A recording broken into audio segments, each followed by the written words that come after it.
आशाहरूलाई अन्तमा अघिल्ला दिनहरूमा जस्तै गरी डिस्कसन गर्नेछौँ। रिसर्चको टपिक अथवा इस्युज नै आज के हो भन्दा वास्तवमा writing research and publication into top tier journals. Top tier जर्नल्समा हामी कसरी रिसर्च गर्ने या टप टायर जर्नल्स भनेको के हो भन्ने पनि फेरि अत्यन्त कन्ट्रोभर्सियल इस्युजहरू छ। यसमा म बिस्तारै आउँदैछु। त्यसै कारणले गर्दाखेरि वास्तवमा रिसर्च हाम्रो हातमा छ वा एउटा तहको ड्राफ्ट हामीले बनाएका छौँ, त्यसलाई हामी मेनुस्क्रिप्ट भन्ने गर्छौँ। त्यो मेनुस्क्रिप्ट हाम्रो हातमा भइसकेपछि अब त्यो मेनुस्क्रिप्टलाई हामीले कसरी टप जर्नलमा, इन्डेक्स जर्नलमा, बेटर जर्नलमा अथवा वाइडली सर्कुलेटेड हुने र इम्प्याक्ट पार्ने जर्नलमा कसरी हाम्रा रिसर्चलाई पब्लिस गर्ने भन्ने इस्यु नै आजको मेरो डिस्कसनको इस्यु हो। किनभने योभन्दा अगाडिका कयौँ इस्युजहरू सरहरूले पढिसक्नु भएको छ, म्याडमहरूले पढिसक्नु भएको छ अथवा यहाँ सेयर भएको छ, डिस्कसन भएको छ। जस्तो कि रिसर्च मेथोडोलोजीको बारेमा, टपिक सेलेक्सन्सको बारेमा, लिटरेचर्सका बारेमा, त्यस्तै गरेर डिस्कसन्सका बारेमा, कन्क्लुजनका बारेमा, यी सबै भइसकेपछि मात्र यो writing research and publication into top tyre journal भनेर भन्न खोजिएको। यो सन्दर्भ किन जोडिएको भने पहिले ती इस्युहरू गरिसकेपछि र त्यो अनुसारको रिसर्च भइसकेपछि भएका रिसर्चहरूलाई पब्लिकेसन्समा लैजाने मोडको विषयमा आज हामी डिस्कसन गर्छौँ र यही प्रसङ्गमा केन्द्रित रहेर म अगाडि बढ्न चाहन्छु भनेर सरलाई म निवेदन गर्दछु। यो यस र आजको हाम्रो डिस्कसन्स वास्तवमा म जम्मा 8वटा टपिकहरूमा मात्र डिस्कसन गर्नेछु। त्यो बाहेक इन्फर्मली हामी अरू थप कुराहरू भयो भने थप कुराहरूमा गफ गरौँला। तर बेसिकली एकाडेमिक फिल्डमा हामीले डिस्कसन गर्दा हामी एकाडेमियाहरू हौँ। हाम्रो काम एकाडेमिक फिल्डमा लागेर एकाडेमिक प्रोडक्सन गर्ने भनेको नलेज प्रोडक्सन्स गर्ने, नलेज डिसिमिनेसन्स गर्ने नै हाम्रो मेजर काम हो भने साथसाथै हामी क्लासरुममा नलेजलाई ट्रान्सफर गर्ने काम गर्छौँ। त्यसै कारणले एकाडेमिया वर्ल्ड कस्तो हुन्छ भन्ने कुरामा म थोरै डिस्कसन गर्नेछु। त्यसपछिको दोस्रो नम्बरमा हामी कस्ता जर्नलहरूलाई हामीले सेलेक्ट गर्नुपर्छ, ग्रेजुअली हामी कस्ता जर्नलबाट कस्ता जर्नलमा उक्लिँदै अगाडि बढ्दै जानुपर्छ, हाम्रो लागि बेटर जर्नल कुन हुन्छन् भनेर। हुन त आज हामी यहाँ उपस्थित भएका सर म्यामहरू वास्तवमा हेट्रोजेनियस नेचरको हुनुहुन्छ। कति लिटरेचरको हुनुहोला, कति सोसल साइन्सको हुनुहोला, कति प्योर साइन्सतिरको पनि हुनुहोला, कति हेल्थ एन्ड मेडिसिन सेक्टरको अथवा क्लिनिकल साइन्सको हुनुहोला, कति एजुकेसन्स र पेडागोजीतिरको हुनुहोला। तर हामी कमन रूपमा यो हेट्रोजेनियसलाई होमोजेनियस इस्युजहरू कुरा गर्दैछौँ। त्यसै कारणले गर्दा कतिपय त आफ्नो डिसिप्लिन अनुसार थोर बहुत परिवर्तन हुन्छ, चेन्जेबल हुन्छ। यो कुरालाई मनन गर्दै हामी सेलेक्सन्स अफ द जर्नलहरूमा डिस्कसन गर्नेछौँ। त्यसपछिको हाम्रो मेजर कुरा के हुनेछ भने हाम्रो रिसर्च पेपरहरू जसलाई हामी छाप्न तयारी भएर बसेका छौँ वा हामी पब्लिस गर्न चाहन्छौँ, डिसिमिनेट गर्न चाहन्छौँ, यस्तो रिसर्च पेपरहरूमा कस्ता कन्टेन्टहरू हुनुपर्छ, के कन्टेन्ट मिनिमम हुनुपर्छ भन्ने यो पनि बडा डिफिकल्ट पार्ट छ छनलाई। म त्यही पार्टमा डिस्कसन गर्नेछु। किनभने रिसर्च पेपरहरूमा जर्नलको डिमान्ड कस्तो छ अनुसार हामी के कन्टेन्ट राख्ने भन्ने कुरामा डिस्कस गर्नेछौँ। साथसाथै हामीले वास्तवमा टप टायर जर्नलहरू भनेर मैले हेडिङ राखेको थिएँ। टप टायर जर्नलहरूमा पब्लिस गर्नको लागि अलि बढी हामी थ्योरिटिकल रिसर्च फ्रेमवर्क कसरी बनाउने, यो हाम्रो पेपरले थ्योरिटिकल कन्ट्रिब्युसन के गर्यो, कसरी थ्योरिटिकल लिङ्केजहरू गर्न सकिन्छ, थ्योरी डेभलपमेन्ट हुन्छ कि अथवा थ्योरी टेस्टिङ हुन्छ भन्ने सन्दर्भमा हामी अलि बढी डिस्कसन गर्नेछौँ। र यो चौथो नम्बरको पछि हामी 5औं नम्बरमा हाम्रो मेनुस्क्रिप्ट जुन रेडी छ, रेडी भएको मेनुस्क्रिप्टलाई हामीले सबमिट कसरी गर्ने। अहिले सबमिसन गर्ने कुरा सरलाई लाग्ला सामान्य होइन, किनभने विभिन्न खाले आइटीका कुराहरूलाई जोड्दै हामी सबमिसनको प्रोसेस र अटो जेनेरेटेड मेल र त्यसका रिप्लाईहरू अनि त्यो आएका रिप्लाईहरूमा हामीले फेरि गर्नुपर्ने मेनुस्क्रिप्टको पोर्टलबाटै जानुपर्ने तरिकाहरू बारेमा केही डिस्कसन गर्नेछु। धेरै सर म्यामहरूलाई त थाहा पनि होला, तर केही नयाँ पनि हुन सक्नुहुन्छ। त्यसै कारणले यो विषयवस्तु राखेको छु मैले। साथै डेस्क एडिटर्सले कसरी डिसिजन गर्छ, डिसिजन कस्तो हुन्छ भन्ने कुरामा र कुन डिसिजन आयो भने के भन्न खोजेको भन्ने सन्दर्भमा हामी डिस्कसन गर्नेछौँ। र भर्खरै हिजो मात्रै एउटा नोटिस आएको छ, धेरैले सुन्नुभएको छ, त्रिभुवन युनिभर्सिटी टप 800 to 1000 को ऱ्याङ्किङमा छ। यो द टाइम्स हायर एजुकेसन्सले गरेको। त्यस्तै गरेर अन्य विभिन्नका ऱ्याङ्किङ छन्। ऱ्याङ्किङ हुनको लागि हामी फ्याकल्टीको के कन्ट्रिब्युसन रहेछ त हामीले बुझेका छैनौँ र हामी बारम्बार भन्नेछौँ हाम्रो युनिभर्सिटी ऱ्याङ्किङ भएन, युनिभर्सिटी ऱ्याङ्किङमा उच्च र्याङ्किङमा पुग्न सकेन, उच्च र्याङ्किङ भनेको भनौँ टप 100 मा, टप 200 मा, टप 500 मा पर्न सकेन भनेर भन्छौँ। तर त्यसमा हाम्रो कन्ट्रिब्युसन के हो? हामीले कसरी how can we increase our the ranking systems of the universities भन्ने सन्दर्भमा पनि अलिकति अपडेट भयौँ भने मैले गरेको रिसर्च, मैले गरेको पब्लिकेसन्सले त मेरो युनिभर्सिटीलाई माथि लैजानलाई कति ठुलो कन्ट्रिब्युसन गरेको रहेछ भन्ने कुराको रियलाइजेसन हुन्छ, ओनरसिप हुन्छ, एट्याचमेन्ट हुन्छ। यो कुरामा हामी डिस्कसन गर्छौँ र हामी फ्याकल्टिजहरूले रिसर्च गर्ने सन्दर्भमा म्यानेजमेन्ट्समा कस्तो भइरहेको रहेछ भनेर थोरै एउटा केस जस्तो एउटा दुईटा जर्नल, पोर्टल जर्नल्सहरू खास गरिकन big journals, the index journals, Scopus जर्नल्सहरूमा हेरेर यस्तो रहेछ नेपालको सिनेरियो भनेर मैले म्यानेजमेन्टको मात्र म म्यानेजमेन्ट फिल्ड भएको हुनाले अलिकति म्यानेजमेन्टको डिस्कसन गर्नेछु, जसबाट स्वाभाविक रूपमा सर र म्यामहरूले हाम्रा आफ्ना आफ्ना डिसिप्लिनमा पनि के भएका रहेछन् भन्ने कुराहरूमा अगाडि बढ्न सक्नुहुन्छ। I think these are the much relevant related with international publications or the publications and publication into the top tier journals as well as the research into to be published into the top journals. These are issues that I will cover in these today's sessions. हामीले भन्यौँ academia कस्तो हुन्छ, एकाडेमियाको वर्ल्डको कुरा गर्दा हामी एकाडेमिसियनहरू हौँ। उनीहरूलाई कतिपय विद्यार्थीहरू पनि हुनुहोला जो भोलि एकाडेमिक फिल्डमा आउन सक्नुहुन्छ, कतिपय अहिले एकाडेमिक फिल्डमै इङ्गेज हुनुहुन्छ, जुनसुकै लेभलमा रहोस्, चाहे हामी त्यो इन्ट्री लेभलमा हौँ, चाहे हामी प्रोफेसर लेभलमा हौँ, हामी एकाडेमिक वर्ल्डमा लागेका एकाडेमियाहरूले नै गर्ने तीनवटा मेजर ड्युटी एन्ड रेस्पोन्सिबिलिटी हो। हामी यो ड्युटी र रेस्पोन्सिबिलिटी कति निभायौँ भन्ने कुराको विश्लेषण गरेर मात्रै हामीले अन्य निकायलाई आरोप लगाउनु पर्छ, बोल्नु पर्ने हुन्छ। हामी पोलिटिकल सेक्टर्समा बोल्दा, हामी अन्य विभिन्न पोलिसी सेक्टर्समा बोल्दा, हामी हाम्रो देश यस्तो छ भन्ने बोल्दा सबभन्दा पहिले एकाडेमिक फिल्डमा लागेका साथीहरू हामीहरूका तीनवटा ड्युटीहरू हुन्, तीनवटा रेस्पोन्सिबिलिटीहरू हुन्। यो 3 ड्युटिज एन्ड रेस्पोन्सिबिलिटिजहरू के हो भन्दाखेरि पहिलो कुरो नलेज ट्रान्सफर हो। नलेज ट्रान्सफर हामीले अत्यन्त राम्रोसँग निभाएका छौँ। हामी क्लासरुममा गएका छौँ, दिनमा 2टा 3वटा क्लास लिएका छौँ। कम्तीमा पनि अझ विभिन्न कलेजहरू जाने साथीहरूले त 5वटा 7वटा क्लास 9वटा क्लाससम्म लिएको भन्ने म सुन्छु। यसरी हामी नलेज ट्रान्सफर गरेका छौँ। हुन त क्वेसन छ फेरि हामीसँग कति नलेज छ, भएको नलेज ट्रान्सफर गरेका छौँ कि हामीसँग भएको knowledge true and fact knowledge हो कि होइन, हामीसँग भएको नलेज वास्तवमा अपडेटेड नलेज हो कि होइन, हामीसँग भएको नलेज वास्तवमै हामीले चाहिँ हाम्रो अर्को जेनेरेसनलाई ट्रान्सफर गर्न योग्य नलेज हो कि होइन, द्याट इज स्टिल क्वेसनेबल हुन सक्छ। यो कन्टिन्यू लाइफ टाइम वर्ल्डमै क्वेसनेबल हो, चाहे अमेरिका होस्, चाहे युरोप होस्, चाहे जापान होस्, जहाँ पनि एउटा फ्याकल्टीले दिएको नलेज उसले पढ्दाखेरि, उसले रिसर्च गर्दाखेरि गेन गरेका नलेजहरू सफिसियन्ट नहुन सक्छन्। हरेक सेकेन्ड र मिनटहरूमा यहाँ चाहिँ नयाँ नलेजहरू प्रादुर्भाव भइरहेको हुनसक्छ। Invention of the new knowledge every period of time, every moment. त्यसै कारणले गर्दा हामीले अहिले मैले क्लासरुममा गएर डेलिभर गरेको नलेज नै पूर्ण हो, सम्पूर्ण हो, योभन्दा पर नलेज छैन भन्ने त होइन। तर हाम्रो सन्दर्भमा हामीले भन्दाखेरि हामी नलेज ट्रान्सफर निकै राम्रोसँग गरेका छौँ। हाम्रा टेक्स्ट बुकहरू, हाम्रा मेटेरियल्सहरू हाम्रा क्लासरुममा गएर हाम्रो अर्को जेनेरेसनलाई, अर्को पिँढीलाई हामीले नलेज ट्रान्सफर गरेका छौँ। यो हाम्रो ड्युटी रेस्पोन्सिबिलिटी हो। साथसाथै अरू 2वटा ड्युटी र रेस्पोन्सिबिलिटीमा हामी कतै केही हदसम्म चुकेका छौँ कि एकहोरो हामी नलेज ट्रान्सफरमा मात्रै गयौँ कि भन्ने मलाई लाग्छ। मेरो आफ्नो पर्सनल पर्सेप्सन्सका कुरा गर्नुहुन्छ भने because the second objectives of every academic people, academic faculty is that they have to create the knowledge. Knowledge creations गर्ने हो। नलेज क्रिएसन्स कसरी हुन्छ भने यही हो रिसर्च भने। Through the research we can add the values, we can fulfill the gaps and we can create the new knowledge. At least एउटा इटा भने थप्न सक्छौँ। भएका नलेजहरूमा थोरै बहुत हाम्रो देशमा, हाम्रो परिवेशमा, हाम्रो कन्टेक्स्टमा, हाम्रा गाउँमा, हाम्रो सहरमा, हाम्रो गरिबीमा, हाम्रो धनी अवस्थामा, हाम्रा महिलामा, हाम्रा पुरुषमा यो खाले हुनसक्छ। त्यो नलेज काम लाग्छ, लाग्दैन।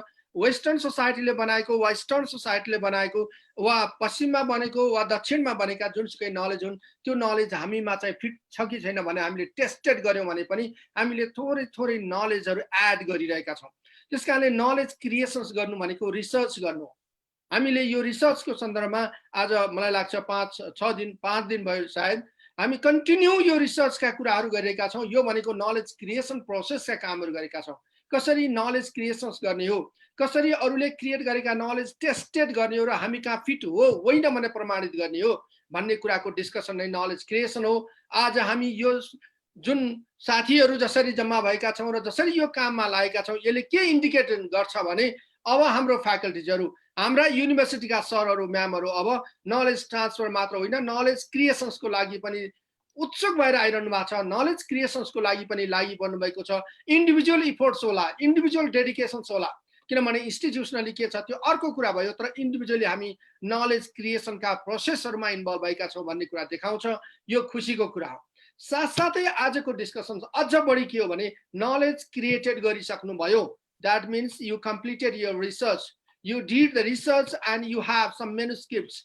त्यो मेनुस्क्रिप्टलाई हामीले यदि वर्ल्ड वाइड डिसिमिनेट गर्न सकेनौँ भने विश्वमा पुर्याउन सकेनौँ विश्वका जनतालाई भन्न सकेनौँ कि हेर हामी कहाँ यस्तो नलेज छ हामीले तेरो नलेज भन्दा बेटर नलेज बनाएका छौँ त्यो नलेज भन्दा यो नलेज राम्रो हो अथवा होइन त्यो नलेज नै यहाँ फिट हुन सक्छ यी तमाम किसिमले हामीले हाम्रो नलेज जुन क्रिएट गर्यौँ त्यो क्रिएट गरेको नलेजलाई डिसिमिनेट गर्न सक्यौँ भने एक्चुअली भनियो भने हामीले वर्ल्डमा हामी नलेज क्रिएटर हौँ ज्ञानको खेती गर्छौँ ज्ञान उत्पादन गर्छौँ हाम्रा युनिभर्सिटीहरूले ज्ञान निकालेका छन् हाम्रा फ्याकल्टीहरूले ज्ञानमा इन्भल्भ भएका छन् भन्ने कुराको इन्डिकेट देखाउँछ आजको डिस्कसन पनि यही नलेज डिसिमिनेसन्स हो यद्यपि हामी फ्याकल्टी र एकाडेमियाहरूको तीनवटै जिम्मेवारी हो नलेज क्रिएसन नलेज डिसिमिनेसन र नलेज ट्रान्सफर त्यसै कारणले विदेशी युनिभर्सिटीहरूमा कतिपय युनिभर्सिटीहरूमा नलेज ट्रान्सफर गर्ने मात्र एक खाले टिचर्स नलेज क्रिएसन र डिसिमिनेसन्स गर्ने अर्को खाले फ्याकल्टिज बनाउने चलन पनि चल्दै आएको छ तर हामी किन नलेज क्रिएट गर्छौँ अहिले भइरहेको नलेज पुगेको छैन अरू नलेज किन क्रिएट गर्छौँ किन हामी नयाँ नलेज क्रिएट गरेर डिसिमिनेट गर्छौँ भन्ने सन्दर्भमा भनियो भने यो वास्तवमा म्यानकाइन्डको लागि र होल युनिभर्सको बेटरमेन्टको लागि होल युनिभर्सकै बेटरमेन्टको लागि अल म्यानकाइन्डको लागि बेटरमेन्टको लागि अल क्रिएचरहरूको बेटरमेन्टको लागि टोटली भनियो भने युनिभर्सकै बेटरमेन्टको लागि नै हामीले रिसर्च गर्ने हो हाम्रा रिसर्चहरू सुधारका लागि उन्नतिका लागि उन्नयनका लागि नयाँ कुराको प्रादुर्भावका लागि सजिलोको लागि प्रभावकारिताका लागि हामी रिसर्च गर्ने गर्छौँ भन्नुको अर्थ के हो भने होल युनिभर्समा नै बेटर कसरी गर्न सकिन्छ भन्ने सन्दर्भमा हामी रिसर्च गर्छौँ त्यो रिसर्चको डिसिमिनेट गर्छौँ वास्तवमा यो तीनवटा नलेज क्रिएसन नलेज डिसिमिनेसन्सका जुन कुरा गरेँ मैले नलेज क्रिएसन डिसिमिनेसन र ट्रान्सफर यो तीनवटै काम एउटा रिसर्चमा इन्भल्भ भयो भने र पब्लिकेसन्स गर्यो भने तीनवटै कुराहरूको मिट एकैपटक गर्छ किनभने तपाईँले यदि रिसर्चमा इन्भल्भ हुनुभयो भने नयाँ नलेज पनि क्रिएट गर्नुभयो नयाँ नलेजलाई ट्रान्सफर पनि गर्नुभयो क्लासरुममा गएर त्यो नलेजलाई डिसिमिनेट पब्लिकेसन्स गर्नुभयो भने तपाईँले डिसिमिनेट पनि गर्नुभयो र विश्वलाई बताउनु भयो कि यो नयाँ नलेज हो त्यसैले आजको थिम एकदम भाइबल थिम हो हामीले पब्लिकेसन्स कसरी गर्ने रिसर्च कसरी गर्ने र त्यो रिसर्चलाई इन्टरनेसनलाइजेसन्स कसरी गर्ने भन्ने सन्दर्भमा यही सन्दर्भमा पहिलो सन्दर्भमा एकाडेमिया वर्ल्डकै कुरा गर्दाखेरि अहिले मैले भने नलेज क्रिएसन्स एन्ड डिसिमिनेसन्स गर्नु नै एउटा उद्देश्य हो हामी एकाडेमियाहरूले किन पब्लिस गर्न चाहन्छौँ त भन्ने सन्दर्भमा एउटा अध्ययन देखाउँछु मैले एउटा सानो रिसर्च देखाउँछु किन एउटा एकाडेमियाले पब्लिस गर्न खोज्छ उसले रिसर्च गरेर सके भयो नि वर्षौँदेखि हाम्रा लाइब्रेरीहरूमा युनिभर्सिटीहरूका लाइब्रेरीहरूमा र पब्लिक कम्युनिटीहरूका लाइब्रेरीमा हामी देख्छौँ थुप्रै रिसर्चहरू दराजमा रहेका छन् ती पब्लिस भएन अथवा युनिभर्सिटीमा बुझाइयो रिसर्च गरियो तर त्यसलाई हामीले पब्लिस गर्न सकेनौँ भनेको अर्थ किन हामी पब्लिस गर्दैनौँ हामीले कयौँ पिएचडी गरेका सरहरूका पिएचडीहरू चाहिँ हाम्रा लाइब्रेरीमा छन् हाम्रा युनिभर्सिटीका लाइब्रेरीहरूमा थन्किएर बसेका छन् त्यो पिएचडीबाट उहाँले ठाउँ ठाउँमा भन्न सक्नुहुन्छ कि मैले नयाँ नलेज ल्याएको थिएँ नयाँ क्रिएसन्स गरेको थिएँ मेरो यस्तो पिएचडीमा आएको थियो भनेर बोलिरहँदाखेरि त्यो पिएचडी गरेको र उहाँले गरेका फाइन्डिङहरूलाई हामीले किन विश्व जगतलाई भन्न सकेनौँ कि मेरो रिसर्चले यस्तो भन्छ मेरो फाइन्डिङले यसो भन्छ विश्व तिमीहरूले के सुनेका छौ र के गरेका छौ म कहाँ त यस्तो छ यो भन्न सकेनौ किन सकेनौ त किन पब्लिस गर्न सकेनौ एउटा पाटो छ भने विश्वका धेरै देशहरूले गरे धेरै युनिभर्सिटीहरूले गरे अमेरिका युरोपका युनिभर्सिटीहरूले सबभन्दा बढी गरे किन उनीहरूले पब्लिस गर्न चाहन्छन् भनेर हामीले हेर्दाखेरि वास्तवमा एक फ्याकल्टीले नलेज क्रिएसन र डिसिमिनेसन्स गर्नको लागि पब्लिस गर्न चाहन्छ आफूले गरेको नलेज आफूले क्रिएट गरेको नलेज विश्वलाई मैले यो नलेज क्रिएट गरेँ र यो नलेज हेर सुन मेरो नलेज भनेर क्रिएट गरेँ भनेर बोलेर मात्र भएन त्यसलाई हेर यो हो भनेर प्रमाणित देखाउनको लागि वास्तवमा नलेज डिसिमिनेट गर्ने चलन छ अर्कोतिर हेर्यौँ भने हामीले कतिपय एकाडेमियाहरूले फर्दर करियरको लागि पनि वास्तवमा करियर डेभलपमेन्टको लागि फर्दर करियर प्रोस्पेक्टको लागि रिसर्च गर्ने चलन छ अब हामी कहाँ के छ भन्ने कुरामा जानुभन्दा पनि हामीले केही दृष्टान्त हेऱ्यौँ भने वास्तवमा अब छिमेकी राष्ट्र इन्डियातिर पनि आइसकेको छ भने युरोप अमेरिका लगायत एसियाका थुप्रै देशहरूमा विकसित देशहरूमा हामी देख्छौँ कुनै पनि फ्याकल्टीले यदि रिसर्च गरेर पब्लिस गर्न सक्दैन भने उसको प्रमोसन हुँदैन, उसको अपग्रेड हुँदैन, ऊ करियर डेभलपमेन्ट हुन सक्दैन। कुनै युनिभर्सिटी वा कलेजले नयाँ ओपन गर्छ, वान्टेड गर्छ, करियर वान्टेड गरिरहेको छ र इम्प्लोइमेन्ट छ त्यहाँ भने त्यो बेलामा उसका पब्लिकेसन्स काउन्ट नगरिकन र पब्लिकेसन कस्ता पब्लिकेसन छ नहेरिकन कहीँ पनि उसको लागि जब सिक्योर हुन सक्दैन। अझ डेभलप कन्ट्रीहरूमा त एकपटक करियरमा छिरिसक्यो, उसले पब्लिस गरेको थियो, 2-4वटा पब्लिकेसन्सको कारणले गर्दा इन्ट्री गर्यो, युनिभर्सिटी इन्ट्री गरिसकेपछिका 2-4 वर्ष ऊ प्यासिभ रह्यो, लेखेन, लेख्दै लेखेन, उसले कुनै पब्लिस गरेन भने उसको प्रमोसन भएका जब पनि डिमोसन हुन्छ, भएका जब पनि कतिपय ठाउँमा डिसमिस हुन्छ, ऊ क्विट गर्नुपर्छ, त्यो युनिभर्सिटी छोडेर जानुपर्छ र अरू इन्फेरियर इन्स्टिच्युटहरूतिर ऊ दौड्नुपर्ने हुन्छ। यसरी वास्तवमा यो एकाडेमियालाई पब्लिस गर्यो भने मात्र उसले करियर प्रोस्पेक्ट पाउँछ। कहीँ पनि उसले यदि पब्लिकेसन्स गरेको छैन भने युनिभर्सिटीमा पढाउनको लागि योग्य मानिँदैन। वास्तवमा यो मैले पश्चिमा दृष्टान्तहरू सरहरूलाई सुनाएँ, आफूले देखेका दृष्टान्तहरू पनि सेयर गरेको हुँ। त्यसै कारणले गर्दा धेरै एकाडेमियाहरूले आफूले पब्लिस गर्न चाहनु पछाडिको एउटा इन्ट्रेस्ट के हो भने म बेटर करियरमा जान चाहन्छु, बेटर पोजिसनमा जान चाहन्छु, म प्रमोसन हुन चाहन्छु, म बेटर युनिभर्सिटीमा जान चाहन्छु, त्यसका लागि मैले नयाँ नलेज डेभलप गर्नुपर्छ र त्यो नलेज डिसिमिनेट गर्नुपर्छ, मैले संसारलाई सुनाउनुपर्छ भनेर लागेका हुन्छन्।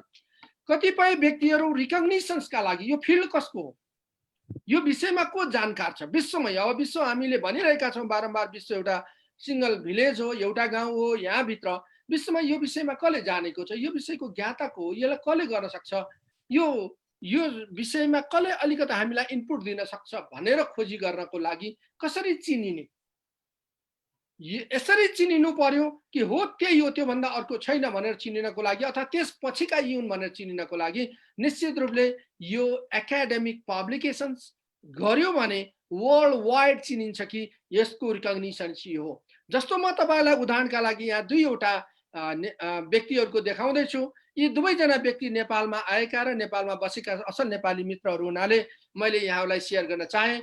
एउटा जे बार्नी भनेर यहाँ माथि हेर्नुभयो भने वास्तवमा जे बार्नी प्रोफेसर्स, युनिभर्सिटी अफ उताको प्रोफेसर्स, हेर्नुहोस् उहाँका थुप्रो थ्योरीहरू डेभलप गर्नुभयो, म्यानेजमेन्ट फिल्डको हो। उहाँ नेपालमा 2017को कन्फरेन्समा, international conference Nepalese academy of म्यानेजमेन्टले गरेको कन्फरेन्समा किनोट स्पिकर भएर आउनुभएको थियो। 3-4 दिन नेपालको कन्फरेन्समा इन्भल्भ हुनुभयो। उहाँको यहाँ साइटेसन हेरौँ त हामी गुगल साइटेसन्स 1,76,276 त उहाँको साइटेसन छ। एउटा आर्टिकल मात्र, यो आर्टिकल हेर्नुहोस् त, form resources and sustain competitive advantage भन्ने जे बार्नीले लेखेको, जो जर्नल अफ म्यानेजमेन्ट JOM-मा छापिएको, यो आर्टिकललाई विश्वको 78,202ले साइटेड गरेका छन्। भनाइको अर्थ के हो भने अब हामीले कुनै पनि बेला फर्म रिसोर्सेसको बेला, कम्पिटिटिभ एडभान्टेजको इस्युमा, फर्म रिसोर्सेसको इस्युमा, रिसोर्स बेस्ड भ्यूका कुराहरू गर्नु पर्यो भने विश्वले के भन्छ भने यो विषयको लागि जे बार्नी नै हो। जे बार्नी पछि अरू होलान्, तर हामीले 1 नम्बरमा बुझ्ने जे बार्नी हो भनेर बुझ्न सक्छौँ, जसको यस इन्डेक्स मात्र पनि 90 छ भने I10 इन्डेक्स 170 सिक्योर गरेको छ। सम्भवतः म्यानेजमेन्ट फिल्डमा, म्यानेजमेन्ट सेक्टर्समा हाइएस्ट इन द वर्ल्ड हो यो जे बार्नीको। त्यस्तै मैले अर्को माइक राइटको लिएको छु। माइक राइट इज अल्सो 3-4 पटक नै नेपाल आइसकेको, 2 पटक त किनोट स्पिकर भएर पनि आइसकेको थियो नेप्लिज एकाडेमी अफ म्यानेजमेन्टको। उहाँ इम्पेरियल कलेज UK को प्रोफेसर हुनुहुन्छ। माइक राइटको हेऱ्यो भने उहाँका अहिलेसम्म 88,666 साइटेड भएका छन्। अब हामीले कुनै पनि बेला इमर्जिङ इकोनोमिज र स्ट्राटेजीका इस्युहरू उठाउने हो भने हामीले कसलाई चिन्नुपर्ने हुन्छ, माइक राइटलाई चिन्नुपर्ने हुन्छ। यसरी मैले के भन्न खोजेको भने योभन्दा अगाडिको हाम्रो जुन इस्यु थियो, कसरी मानिस, मलाई माफ गर्नु, यो कहाँ गयो, यस सुनिरहेको छैन सर? सुनिरहेको छ सर, क्लियर छ सर। एक मिनट, यस यस माइक राइट 88,000 उहाँको साइटेड छ, गुगल साइटेसन्स। यसले के देखाउँछ भन्दाखेरि माइक राइट यो फिल्डको एक्सपर्ट हो। मैले यो प्रसङ्ग किन जोडेँ सरलाई यो दुईजना भने एकाडेमिक रिकग्निसन कसरी हुन्छ, एक्सपर्टाइज कसरी थाहा पाइन्छ भन्नको लागि विश्वको एक्सपर्टाइज भनेको हुँ मैले र विश्वको रिकग्निसन्स भनेको हुँ। यसरी नै हामी कन्ट्रीको एक्सपर्टाइज र रिकग्निसन्स थाहा पाउन सक्छौँ। त्यसै कारणले अहिले बाहिरतिर त वास्तवमा भनियो भने मैले यति छापेको छु, मैले यति लेखेको छु, मेरा यस्तामा पब्लिस भएको छ भने कहीँ बोल्नै पर्दैन। कुनै टिचरले कुनै प्रोफेसरले कहीँनिर गएर मैले यति पब्लिस गरेँ भने आजसम्म भन्दैन। यदि तपाईँ यी कन्ट्रिजहरू अमेरिका युरोपका कुराहरू गऱ्यो भने, किन भन्दा क्लासरुममै बसेर स्टुडेन्टले यसो खरेर गुगलमा हेर्छ कि उसको साइटेड के छ, कति छापेको छ, त्यहीँनिर उसको गुगल साइटेसन देखिहाल्छ। अनि क्लासमा तपाईँ पढाइरहनु भएको छ, गेस्ट लेक्चर भएर बोलिरहनु भएको छ, तपाईँले पहिले के पब्लिस गर्नुभयो र त्यसका टेक्स्ट म्याटरहरूमा उसले क्वेसन गर्छ तपाईँलाई। आजको इस्यु एउटै छ, एउटा कुरा पढाउँदै हुनुहुन्छ, तर स्टुडेन्टले के गर्छ भने तपाईँले छापेका 10 वर्ष अगाडि छापेका कुरा पनि आज सोध्छ। यसरी एकाउन्टेबल हुन्छ एउटा फ्याकल्टिज र उसले वर्ल्ड वाइड रिकग्निसन्स पाउँछ हामीले पब्लिस गर्न सक्यौँ भने। त्यस्तै गरेर कतिपय व्यक्तिहरूले पब्लिकेसन्स किन खोज्छ भन्दाखेरि उसको इन्टेलेक्चुअल प्रपर्टी राइट गेन गर्नको लागि, स्पेसली प्योर साइन्सतिर, इन्जिनियरिङतिर, टेक्नोलोजीतिर, आइटी इन्फर्मेसन टेक्नोलोजीका कुराहरूतिर हामीले हेऱ्यौँ भने धेरैभन्दा धेरै किन पब्लिस गर्न खोज्छ भन्दाखेरि उसले न्यू इन्भेन्सन गर्छ, न्यू आइडिया जेनेरेट गर्छ, न्यू उसको जुन फाइन्डिङ हुन्छ त्यो फाइन्डिङ रियली त्यो सेक्टरमा न्यू हुन्छ र जसलाई उसले कपिराइटको रूपमा प्रोटेक्सन गर्न चाहन्छ र आगामी दिनहरूमा पनि त्यो बेनिफिट लिन चाहन्छ। त्यसै कारणले गर्दा इन्टेलेक्चुअल प्रपर्टी राइटको प्रोटेक्सन्सको लागि पनि रिसर्च गरेर त्यो रिसर्च अनुसारको उसले प्रोटेक्सन्स अप्लाई गरेर अनि डिसिमिनेसन्स गर्ने गर्छ। यस्तो थुप्रै देखिन्छ। कयौँ देशहरूमा हेऱ्यो भने अहिले सबभन्दा धेरै चाहिँ वास्तवमा दक्षिण कोरियातिर, चाइनातिर पनि यो अति धेरै लहर आएको छ। किनभने मैले तपाईँलाई सानो सेयर गरौँ, एकपटक म उसमा कोरिया गएको बेला कोरियन प्रोफेसर्सले मलाई वेलकम गरिसकेपछिको क्वेसन्स के थियो भने तेरो युनिभर्सिटीले कति इन्टेलेक्चुअल प्रपर्टी राइट प्रोटेक्ट गरेछ भनेर। अफ्रेड एकदम गम्भीर सवाल थियो त्यो मेरा लागि। अब मेरो युनिभर्सिटीको इज्जतको कुरा थियो। तत्कालै मैले कुरा घुमाएर मेरो युनिभर्सिटीले आफै रजिस्टर्ड गर्दैन, उसले अरू निकायहरू मार्फत गराउने गर्छ। युनिभर्सिटीको फ्याकल्टीले जब रिसर्च गर्छ त्यसपछि त्यो फर्दर युनिभर्सिटीको फ्याकल्टीले आफै गएर इन्डिभिजुअल फ्याकल्टीले रजिस्टर्ड गर्ने भएको हुनाले युनिभर्सिटीमा रेकर्ड हुँदैन भने भन्ने। यद्यपि रियालिटी के हो भने हामीले त्यो गरेकै छैनौँ। त्यो युनिभर्सिटीहरूबाट त्यसरी इन्टेलेक्चुअल प्रपर्टी राइटका क्षेत्रमा हामीले धेरै काम गरेका छैनौँ। कहीँ कतै एक दुईवटा दुई चारवटा भएको भए हुनसक्छ, त्यो मेरो जानकारीमा पनि नभएको हुनसक्ला, त्यसको लागि माफ गर्नु होला।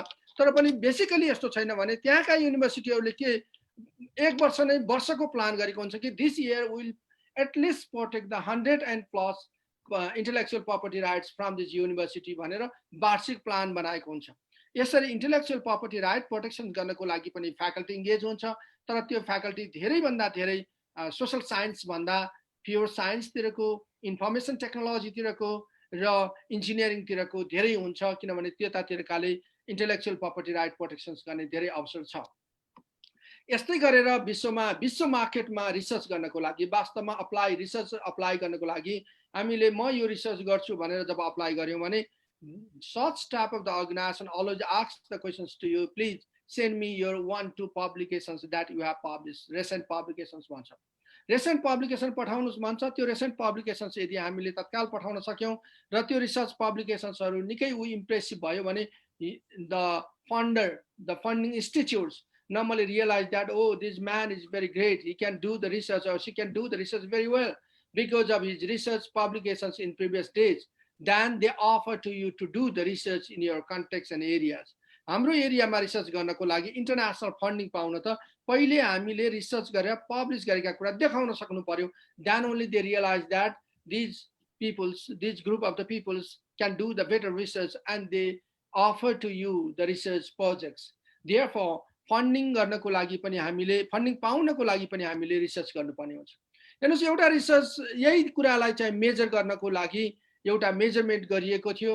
वास्तवमा यो मेजरमेन्ट इल्जबेयर सर्वे 2005 देखि 15 10 वर्षको सर्वेले के देखाउँछ त भन्दाखेरि फ्याकल्टीहरू जसले रिसर्च गरेका छन्, थुप्रै देशका फ्याकल्टिजहरू इन्भल्भ छन् यसमा। सरले हेर्नुभयो भने which publishing objectives are most important, कुन अब्जेक्टिभ्सले मान्छेले पब्लिस गर्छ भने तिनै 5वटा अब्जेक्टिभ्स जुन मैले डिस्कसन गरेँ त्यो हेर्ने हो भने वास्तवमा करियरको लागि नर्मली 38%ले चाहिँ faculties. These are the targeted to the faculties only. 38% faculties, they are engaged for the research in order to get the better career in the futures. Normally see 84% or 70, this one is of the 2005 and this one is of the 2015. 84% normally, or the 75% and the above, are normally interested to publish in order to disseminate their knowledge. That means they want to claim their knowledge, that this is the knowledge, and they want to disseminate this. And similarly, some nearly the 30 to 40% are interested to do the research and publications in order to get the future research, better future research. And of course, 25% or 24%, they normally want to get the recognitions from the market, from the society, from the people, from the country. देशबाट समाजबाट यो विषयको विज्ञ यो हो भन्नको लागि, अब विज्ञ को हो भन्नको लागि अन्यत्र जानु पर्दैन। कुनै पनि विषयको विज्ञ को हो भन्नको लागि उसको प्रोफाइल, उसको पब्लिकेशन्स, उसका रिसर्चहरू हेर्यो भने त्यही नै विज्ञ हो। संसारले मानेको विज्ञ त्यही हो। एउटा कन्ट्री, एउटा पेरिफेरी, एउटा स्पेसिफिक ग्रुप त्यसका कुरा नगरौँ। विश्वमा को हो विज्ञ भन्नको लागि त्यही क्षेत्रमा, त्यही इस्युमा जसले सबभन्दा बढी काम गरेको छ त्यही नै विज्ञ हो। त्यसै कारणले to get the intellectual property rights, normally the 17 to 20% are engaged for the research. अब मैले एउटा पहिलो तपाईहरुलाई म फर्स्टमा देखाएको थिएँ यही स्लाइड्स डिस्कसन आउटलाइन, जसमध्ये एकाडेमिया वर्ल्डको मात्र मैले कुरा गरेँ। अब हामी दोस्रो इस्युमा जाउँ। दोस्रो इस्यु जो मैले डिस्कसन गर्छु भनेको थिएँ त्यो selection of the journals. Journal selection कसरी गर्ने हो त? हामीले योभन्दा अगाडि रिसर्च कसरी गर्ने भन्ने कुरा प्रशस्त पढिसकेका हुनाले त्यतातिर नगएर अब मेरो इस्यु के हो भने जर्नल कसरी छान्ने हो, कस्ता जर्नलमा हामी पब्लिकेशन्स गर्ने हो, कुन जर्नललाई रिकग्नाइज्ड मानिन्छ, कुन जर्नलले कन्ट्रिब्युट गर्छ भन्ने सन्दर्भमा म यो दोस्रो नम्बरमा यहाँलाई सेलेक्सन अफ द जर्नल्सका विषयहरूतिर लैजान चाहन्छु। वास्तवमा publishing internationally or nationally is not a matter. पुरानो जमाना हो कि तेरो इन्टरनेसनल जर्नल कति छन् भन्ने, नेसनल जर्नल कति छन्, इन्टरनेसनल जर्नल कति छन् भने यो पुरानो जमाना हो। अब यो जमानाले काम गर्दैन। अहिलेको त्रिभुवन विश्वविद्यालयको सेवा आयोगको चाहिँ तपाईहरुले चाहिँ फास्ट ट्र्याकको प्रोसेस हेर्नुभयो भने पनि अब यसले खासै काम गर्दैन नेसनली अर इन्टरनेसनली। हिजोका दिनमा भयो बोर्डर भित्र भए नेसनल पब्लिकेशन्स, बोर्डर क्रस गयो भने इन्टरनेसनल पब्लिकेशन्स। जस्तो भए पनि हुन्छ, जे भए पनि हुन्छ, तर बोर्डर पारीको एड्रेस भएको जर्नल आयो भने इन्टरनेसनल जर्नल ठानिने र बोर्डर भित्रको जति राम्रो जर्नल भए पनि त्यो नेसनल जर्नल मानिने। अनि नेसनल जर्नललाई थोरै नम्बर, इन्टरनेसनल जर्नल भयो भने त्यसलाई धेरै नम्बर, किनभने त्यो बोर्डर पारी आएको छ, बोर्डर क्रस गरेको छ। यस्तो जमाना थियो। यो जमाना भन्दा अगाडि अरु के जमाना थिए त्यतातिर नजाउँ, किनभने त्यो भन्दा अगाडिका जमाना अझ खोज्यौं भने हामीले साप्ताहिक पत्रिकामा एउटा लेख लेखे बापत ठुलो लेख लेखेको भने त्यसको नम्बर आउने जमाना थियो। खास गरिकन युनिभर्सिटी इन्ट्रीको इस्युमा म बोल्दै छु, युनिभर्सिटीले रिकग्नाइज गर्ने सवालमा आउँछ। तर अहिले युनिभर्सिटी ग्रान्ड कमिसन्स, त्रिभुवन युनिभर्सिटीको सर्भिस कमिसन्स लगायत विश्वले मानेको के हो भने अब बोर्डरको इस्यु होइन, नेसनली छापियो वा इन्टरनेसनली छापियो भन्ने होइन। त्यसो भए के हो त? त्यसो भए त के हो भने it is a matter that in which journal you published your research paper. तपाईको रिसर्च पेपर कुन जर्नलमा छापियो, दिस इज अ म्याटर। कुन जर्नल भनेको कुन ग्रेड, कुन इन्स्टिट्युट होइन, फेरि पनि क्लियर हो साथीहरु। कुन युनिभर्सिटीले छापेको भनेर होइन, कुन कलेजले छापेको जर्नल भनेर होइन, माफ गर्नुस्, अथवा भनौं कुन खाले चाहिँ नाम चलेको संस्थाले छापेको छ भनेर होइन। मानव निकै नाम चलेको, नेपालको नाम चलेका सरकारी अफिसरले छाप्यो होइन। वास्तविकता त के हो भने कुन ग्रेड हो, त्यो जर्नलको ग्रेड के हो भनेर ग्रेड पत्ता लगाउनु पर्छ। त्यो जर्नल कुन क्याटेगोरीमा पर्छ, चाहे त्यो नेसनली छापियोस् चाहे त्यो इन्टरनेसनली छापियोस्। त्यसैले इन्टरनेसनल पब्लिकेशन्स भन्नु पर्दैन साथी हो। अब नेसनल जर्नल भन्नु पर्दैन। अब त भन्नु पर्छ कि मेरो जर्नलको ग्रेड यो हो, मेरो जर्नलको क्याटेगोरी यो हो। अब हामी त्यही इस्यु गर्छौं कि त्यही डिस्कसन गर्छौं कि कसरी थाहा पाउने हो। मेरो जर्नल, कुनै जर्नलमा मैले लेख लेखे, त्यो छापियो। अब छापिएको त्यो कुन ग्रेडको, कुन क्याटेगोरीको जर्नलमा मैले छापे, कुन स्ट्यान्डर्डमा छापे। अघि मैले हेडिङमा टप टायर भनेको थिएँ, कुन त्यो टप टायर हो कि होइन, यसरी थाहा पाउन वास्तवमा हुन त धेरै गाह्रो छ, भेरी डिफिकल्ट छ। तर पनि केही आधारहरू छन्। Some basis are there that are practiced by the international community, especially the international community ले जुन practice त्यो चाहे चाइनाको केसमा होस् चाहे जापानको केसमा होस् चाहे त्यो अमेरिका र युरोपको केसमा होस्, उनीहरूले फलो गरेको प्र्याक्टिस के छ म त्यो सेयर गर्न गइरहेको छु, जो नै हाम्रो प्र्याक्टिस पनि हुनुपर्छ र हुने नै छ। त्यसै कारणले many attempts have been done internationally to recognise high quality journals. High quality भनेको यहाँ ग्रेडिङ जर्नल ग्रेड गरेको छ। मेनी एटेम्प्ट्स भएको छ, थुप्रैले एटेम्प्ट गरेका छन्। हामी त्यो थुप्रै एटेम्प्ट मध्ये मेजर केही एटेम्प्टहरूको म यहाँ डिस्कसन गर्नेछु। त्यसै कारणले गर्दा consider and follow the international practices. Obviously we have to follow the same practices that are practicing worldwide. Some are presented here in these discussions. मैले साथीहरुसँग सर म्यामहरुसँग केही प्र्याक्टिसहरु तर मोस्ट इम्पोर्टेन्ट र मोस्ट रिलेभेन्ट प्र्याक्टिसेसहरुबाट शेयर गर्न चाहन्छु र केही प्र्याक्टिसहरु कसरी जर्नललाई grading गरेको छ। जब तपाई ग्रेडिङ थाहा पाउनुहुन्छ, ए जर्नल यसरी ग्रेड भएका छन्, त्यसपछि मात्र तपाईले जर्नल आर्टिकल सबमिट गर्ने बेला, त्यहाँ पठाउने बेला मेरो पठाउन लागेको जर्नल जुन हो, यो जर्नल कुन क्याटेगोरीको, कुन रेन्जको हो, कुनको उसमा ग्रेडमा पर्छ भन्ने कुरा तपाईले थाहा पाउनु पर्यो। त्यो थाहा पाइसकेपछि बल्ल मैले म यो क्याटेगोरीको जर्नलमा, यो ग्रेडको जर्नलमा म छपाउँदैछु, म पठाउँदैछु। अनि त्यसमा छापिएन, त्यसमा रिजेक्सन भयो भने त्योभन्दा माथिल्लो ग्रेड सायद अझ जाँदैन कि त्योभन्दा अलिकता तल्लो ग्रेडमा बिगिनिङमा सुरु गरौँ भनेर तपाईले आफै रियलाइज गर्न सक्नुहुन्छ। अनि ग्रेड अनुसारका जर्नलमा तपाई अगाडि बढ्न सक्नुहुन्छ। त्यसै कारणले गर्दा फेरि केही ग्रेडिङ गरेका तरिकाहरू मात्र म यहाँ सर तथा म्यामहरुलाई शेयर गर्न चाहन्छु। सबभन्दा पहिलो काम, कुनै पनि जर्नलको इम्प्याक्ट फ्याक्टर हेर्नुस्। इम्प्याक्ट फ्याक्टर भने के हो?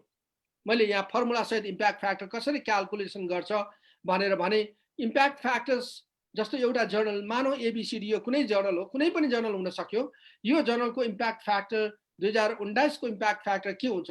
हामी 2020 मा छौं भने 19 को इम्प्याक्ट फ्याक्टर हुन्छ, 21 मा छौं भने 20 को इम्प्याक्ट फ्याक्टर हुन्छ, अथवा एक वर्ष अघिल्लो पछिल्लो मात्र इम्प्याक्ट फ्याक्टर हुन्छ, अगाडि बढेको हुँदैन सर म्यामहरुले।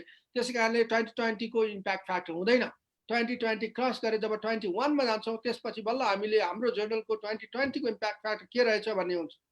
त्यसैले तपाईले आज कुनै जर्नलमा यदि पेपर सबमिट गर्दै हुनुहुन्छ, जो हामी पछि डिस्कसन गर्छौं, त्यो पेपर सबमिट गर्न लाग्नु भएको छ भने सबभन्दा पहिलो काम त के भयो भन्दा, त्यो मैले सबमिट गर्ने जर्नलको इम्प्याक्ट फ्याक्टर के हो, साइट स्कोर के छ। अब म 2020 मा सबमिट गर्दैछु भने 2019 मा यसको इम्प्याक्ट फ्याक्टर हेर्नु पर्यो। पुराना इम्प्याक्ट फ्याक्टर हेर्न नहेर्दा पनि भयो। 18 मा, 17 मा, 16 मा के थियो भने, हुन त पुरानो हिस्ट्री हेर्यो भने यो ग्रेजुअली डेभलप हुँदै आएको जर्नल हो कि ग्रेजुअली डिटोरेट हुँदै गएको जर्नल हो भनेर पनि थाहा पाउन सकिन्छ। तर पनि त्यति धेरै हेर्नु आवश्यक छैन भने 2019 को हेर्नु पर्यो, जहाँ म 20 मा सबमिट गर्दैछु। 19 मा यदि मैले हेरेँ भने त्यो यो क्याल्कुलेसन गरेको हामीले क्याल्कुलेसन गर्नु पर्दैन। यो कसरी क्याल्कुलेसन हुन्छ भने इलुस्ट्रेट मात्र गरेको। किन म यो इलुस्ट्रेट गर्दैछु भने, नेपाली जर्नलहरूले पनि आफूलाई मेरो इम्प्याक्ट फ्याक्टर के छ त भनेर हेर्न चाहे भने आफूले यसरी क्याल्कुलेट गर्न सक्छन् भन्नको लागि मात्र मैले यो सर तथा म्यामहरुलाई शेयर गर्न खोजेको हुँ। जस्तो 2016 त्यो जर्नलको 2016 मा, 2017 मा, 2018 मा र 2019 मा कतिवटा साइटेड भएका छन्, टोटल साइटेडलाई जोड्ने, that is summation A. Citation summations A भनेको citations of the 2016, 17, 18 and 19 of the same journal articles. अनि denominated by B, that B means document. यो कलरले देखाउन खोजेको document. That document 2016, 17, 18, 19 मा कतिवटा पब्लिश भएका छन्। मानौ म तपाईलाई फेरि इलुस्ट्रेट गर्छु। यो हामी हर फ्याकल्टीले जान्नुपर्ने कुरा हो। म फ्याकल्टीमा अलि बढी कन्सन्ट्रेट भइरहेको छु। कतिपय विद्यार्थी साथीहरुलाई त्यति धेरै रिलेभेन्ट नहुन पनि सक्ला, तर जान्दा राम्रै होला। जस्तो एउटा जर्नल वर्षमा 2 पटक निस्किन्छ अरे। एक पटकमा 10 वटा आर्टिकल छाप्छ भने एक वर्षमा उसले 20 वटा आर्टिकल छाप्यो इन एन एभरेज। भनेको अर्थ 20 वटा आर्टिकल, 20 वटा आर्टिकल, 20 वटा गर्दै 40 वटा, बी को ठाउँमा 40 आयो। बी को डिभाइड बाइ 40 भयो भने अब ए कति भयो भन्दा फेरि यो 2016 मा हाम्रो जर्नल कति साइटेड भएको छ, त्यो साइटेड भएको टोटल साइटेशन्स, त्यस्तै गरे 17 को टोटल साइटेशन्स, 18 को टोटल साइटेशन्स, 19 को टोटल साइटेशन्स। यदि त्यो साइटेशन्स पनि टोटल काउन्ट गर्दै जाँदा 40 नै आयो भने 40/40, that means impact factor is 1। यसरी हामी इम्प्याक्ट फ्याक्टर क्याल्कुलेसन गर्नुपर्छ। अब हामीले सबमिट गर्ने जर्नलको सन्दर्भमा भन्ने हो भने हामीले आफूले क्याल्कुलेट गर्नु पर्दैन, हामी सोझै त्यो जर्नलको इम्प्याक्ट फ्याक्टर चेक गर्न सक्छौँ। हामीले वेबसाइटबाट इम्प्याक्ट फ्याक्टर चेक गर्न सक्छौँ, जसलाई हामी सजिलै सिमागोमा गयो भने स्कोपसको हेऱ्यो भने हामीले त्यहाँनिर उसको चाहिँ इम्प्याक्ट फ्याक्टर के छ भनेर पत्ता लगाउन सक्छौँ। त्यसै कारणले हाम्रो क्याल्कुलेसन्स गर्नुपर्ने होइन, म कुन ऱ्याङ्कको जर्नलमा छाप्दैछु भन्ने कुरा मात्र हामीले विचार गर्नुपर्ने हुन्छ। केही तरिकाहरू छन् जसबाट हामीले वास्तवमा इन्टरनेसनली जर्नलहरूलाई रिकगनाइज गरेको छ वर्ल्ड वाइड। त्यो वर्ल्ड वाइड रिकगनाइज गरेका जर्नलहरूको सन्दर्भमा म यहाँ डिस्कसन गर्छु। जस्तो सिमागो ऱ्याङ्किङ जर्नलले विश्वभरिका जर्नलहरू ऱ्याङ्किङ गर्छ। विश्वका जर्नलहरूलाई यसले ऱ्याङ्किङ गरेर एन्सर दिएको छ, यो कति फ्याक्टर्स हो, कुन पोजिसन छ, यसको साइट स्कोर कति छ भनेर। त्यस्तै स्कोपस लिस्टेड जर्नल्सहरू छन्, इल्जिवेयरले पब्लिस गर्ने गर्छ। त्यस्तै गरी एबिडिसीले जर्नललाई लिस्ट गरेको छ। त्यस्तै गरी FT45 ले जर्नललाई लिस्ट गरेको छ। युटिडी युनिभर्सिटी अफ टेक्सास डालास हो यो, युटिडी लिस्ट जर्नल्सहरू छ। त्यस्तै वेब अफ साइन्स क्ल्यारिभेटले एनालाइटिक गरिरहेको छ, त्यो हामी वेबमै हेर्न सक्छौँ। एमराल्ड पब्लिकेसन्सहरू भर्खरै 1-2 वर्षमा छाप्न सुरु गरेका 1-2टा केसहरू बाहेक सबै जसो इम्प्याक्ट फ्याक्टर जर्नल्सहरू छन्। सेज पब्लिकेसन्सहरू 2-3 वर्षका पुराना 2-3 वर्ष लगत्तै छाप्न सुरु भएका 1-2टा केसहरू बाहेक सबै इम्प्याक्ट जर्नल्सहरू छन्। इन्टर साइन्सहरू इम्प्याक्ट फ्याक्टर जर्नल्सहरू छन्, केही त अझै पनि छैनन्। स्प्रिङ्गर जर्नलहरू धेरैभन्दा धेरै इम्प्याक्ट फ्याक्टर जर्नलहरू छन्। हामीले यी पब्लिकेसन्सका आधारमा पनि वास्तवमा थाहा पाउन सक्छौँ कि यो इम्प्याक्ट फ्याक्टर जर्नल हो कि होइन भनेर।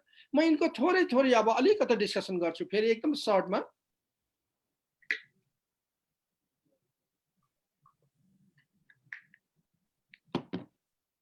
सिमागो जर्नल ऱ्याङ्किङ हेरौँ हामी। सिमागो जर्नल ऱ्याङ्किङमा हेऱ्यो भने यो सिमागोले 30,883 जर्नलहरूलाई त्यहाँ आफूले राखेको छ। राखेको भनेको विश्वबाट छापिएका विश्वभरिमाबाट छापिने 30,000+ जर्नल्सहरू सिमागोमा लिस्टेड छन्। यो सिमागोमा लिस्टेड भएका जर्नल्सहरू सबै फ्याक्टर जर्नल्सहरू छन्, इम्प्याक्ट भएका जर्नल्सहरू छन् वा साइट स्कोर भएका जर्नलहरू छन्। सिमागोले अझ राम्रो के गरेको छ भने हरेक जर्नलहरूलाई ऱ्याङ्किङ गरेर 4 क्याटेगोरीमा डिभाइड गरेको छ। भरिका जर्नलहरू उसका 30,883 जर्नललाई नै उसले 4 क्याटेगोरीमा लगेको छ। टप क्याटेगोरीलाई Q1 भन्ने चलन छ, भने यो क्वार्टाइल हो, त्यसै कारणले गर्दा 25% Q1, त्यसपछिको 25% Q2, त्यसपछिको 25% Q3, त्यसपछिको 25% Q4 हो। टोटल 30,000+ जर्नल नै। त्यसै कारणले गर्दा सबभन्दा पहिले यदि हामी Q2बाट ट्राई गर्ने कि Q3बाट ट्राई गर्ने कि, अथवा म बिगिनर हुँ, मैले कम्तीमा Q4मा फर्स्ट पब्लिस गर्न पाए हुन्थ्यो भनेर Q4बाट ट्राई गर्ने कि Q4मा एउटा दुईटा छापेपछि ओहो म त Q2मा उक्लिनु पर्छ, Q2मा जाने कि Q3मा जाने कि Q2मा जाने कि होइन म Q1बाट नै जान्छु, मेरो के कमी छ, Q1मा जाने कि, यो हामीले आफूले निर्णय गर्ने कुरा हो। तर हामी जब यसको सिमागोमा गयौँ भने हर जर्नल यो 30,000+ जर्नल नै कुन ऱ्याङ्किङको हो भनेर त्यही उसले एन्सर दिन्छ। त्यही हामीलाई सर्च इन्जिन छ, सर्च इन्जिनबाट गुगल सर्च गरे जस्तै हामीले जर्नलको नाम लेखेर सर्च गऱ्यौँ भने उसले डिटेल आजसम्मकै उसको ऱ्याङ्किङ देखाइदिन्छ। यसरी 30,000+ जर्नललाई उसले 314वटा क्याटेगोरीमा डिभाइड गरेको छ। त्यस कारणले यसमा अल डिसिप्लिन कभर गर्छ, चाहे बायोलोजी भनौँ, चाहे क्लिनिकल साइन्स भनौँ, चाहे इकोनोमिक्स भनौँ, चाहे म्यानेजमेन्ट भनौँ, चाहे मार्केटिङ भनौँ, वा चाहे फाइनेन्स भनौँ, वा चाहे एजुकेसन्स भनौँ, या अन्य विभिन्न डिसिप्लिनहरू, इन्जिनियरिङका कुरा गरौँ, इन्फर्मेसन टेक्नोलोजीका कुरा गरौँ, इन्भाइरोमेन्टल साइन्सका कुरा गरौँ, सम्पूर्ण कुराहरू, नर्सिङका कुरा गरौँ, 314 क्याटेगोरीमा सबैलाई कभर गरेको छ। अल कन्ट्री पनि ऱ्याङ्क गर्छ। यसको राम्रो पक्ष के छ भने यसले हरेक वर्ष त्यो देशबाट छापिएका, त्यो देशबाट छाप्ने मान्छेको एड्रेस हेरेर, त्यो छाप्ने मान्छे कहाँको ओरिजिन कहाँ हो भनेर, व्यक्तिको नाम हेरेर होइन।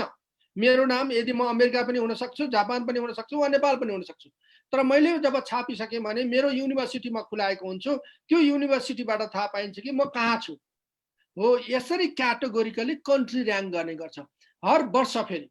त्यस कारणले हरेक वर्ष हामी कहाँनिर छौँ, मेरो देश कहाँ छ, हाम्रो देशमा कति रिसर्च हुन्छ, खास गरिकन 30,000+ जर्नलहरूमा मात्र है साथीहरू। फेरि नेपालमा भएका थुप्रै पब्लिकेसन्स हुन सक्छन् जो यहाँ कभर नभएको हुन सक्छ। त्यसै कारणले गर्दा फेरि कतिपय कुराहरू हामी डिबेट गर्ने कुराहरू त रहन्छ नै, तर पनि इन्टरनेसनली लेभलका जर्नलहरूमा हामीले कति छाप्यौँ भने आफ्नो कन्ट्री पनि हेर्न सक्छौँ। जस्तो अहिले 1 नम्बरमा यो 2020 को मैले चाहिँ 2019 को रेकर्ड हो, 2020 मा पब्लिस भएको यो 240 देशलाई उसले हेरेको छ। कतिपय अब देश हुन् वा विभिन्न खाले चाहिँ देशको क्याटेगोरी पाए नपाएका के हुन्, तर 240 वटामा उसले क्याटेगोरिकली हेर्दाखेरि नम्बर 1 मा युएसए छ, नम्बर 2 मा चाइना छ, number 3 UK, number 4 Germany, number 5 Japan, number 9 मा हाम्रो छिमेकी राष्ट्र इन्डिया छ, 45 मा पाकिस्तान छ, 60 मा बङ्गलादेश छ र 92 मा नेपाल छ। Out of 240 countries country province. त्यसै कारणले गर्दा नेपालमा यो 30,883 जर्नल मध्ये 6 वटा जर्नलहरू नेपालका जर्नलहरू हुन्। मात्र 6 वटा जर्नलहरू नेपालबाट। मलाई लाग्छ यही 6 वटा जर्नलहरूकै कारणले गर्दा फेरि हामी अहिले 92 मा छौँ। हेर्नुहोस् फ्याकल्टी साथीहरू, सर तथा म्यामहरू, एउटा 6 वटा जर्नलले गर्दा हामीलाई 92 पोजिसन ल्याएको। 6 वटा मात्रै त भन्न मिलेन, यदि यो 6 वटा बाहेक कतिपय डाइरेक्ट यहाँबाट सिमागो जर्नलहरूमा पठाइएकालाई पनि नेपाल काउन्ट हुन्छ। त्यसै कारणले गर्दा फेरि 100% नै 6 वटा हो त भन्न सकिँदैन, तर यो 6 वटाले सबभन्दा धेरै रोल खेलेको हुनुपर्छ। यो 6 वटा जर्नल्सहरू सबै वास्तवमा मेडिसिन अथवा क्लिनिकल साइन्सतिरका जर्नलहरू हुन्। सरहरूलाई म भनौँ भने journal of Nepal health research, KU medical journal, Nepali journal of ophthalmology, journal of Nepali medical associations, Nepal journal of epidemiology, journal of Nepal paediatric society. यो मध्ये पनि 2 वटा Q3 मा छन् र 4 वटा Q2 मा छन्। अर्थात् सिमागोको लास्ट र्याङ्कमा 4 वटा जर्नल छन् भने थर्ड र्याङ्क भनौँ यो 4 वटा मध्येको यो 4th भएपछि यो थर्ड र्याङ्कमा 2 वटा जर्नल छन्। यसरी हामीसँग सिमागोबाट हामीले कहाँ छापियो भन्ने कुरा हेर्न सक्छौँ। यसै गरी अर्को छ Scopus listed journals. Scopus listed जर्नलमा अहिले 40,000 जर्नलहरू प्लस 40,000 प्लस जर्नलहरू लिस्टेड छन्। यी दुईटै सिमागोमा भएको स्कोपसमा हुन सक्छ, स्कोपसमा भएको कतिपय सिमागोमा हुन सक्छ, कतिपय नहुन पनि सक्छ। त्यसै कारणले केही डेटाहरू फरक छन्। 40,000 प्लस जर्नल्सहरू यी पियर रिभ्यू जर्नल मानिन्छन्, स्कोपस लिस्टेड जर्नल्सहरू। यी प्रत्येक स्कोपस लिस्टेड जर्नल्सहरूको इम्प्याक्ट फ्याक्टर्स काउन्ट हुन्छ, इम्प्याक्ट फ्याक्टर मानिन्छ र यिनीहरूमा 5,000 पब्लिसर्स, वर्ल्डका 5,000 पब्लिसर्सहरू हुन् जसले 40,000 जर्नलहरू पब्लिस गर्दा रहेछन्। 75 मिलियन पेपर्सहरू छन् यहाँ र कभर्स अल एरिया। यहाँ पनि एजुकेसन्स पनि पर्छ, नर्सिङ पनि पर्छ, फिजिकल साइन्स पर्छ, केमिस्ट्री पर्छ, म्यानेजमेन्ट पर्छ, त्यसै गरी इन्जिनियरिङ पर्छ वा मेडिकल पर्छ, यो सबै हेल्थ साइन्सहरू पर्छ। सबै एरियालाई उसले 4 वटा क्याटेगोरीमा डिभाइड गरेको छ। अघि निकै धेरै क्याटेगोरीमा राखेको थियो सिमागोले भने यसले ओन्ली 4 क्याटेगोरी गरेको छ।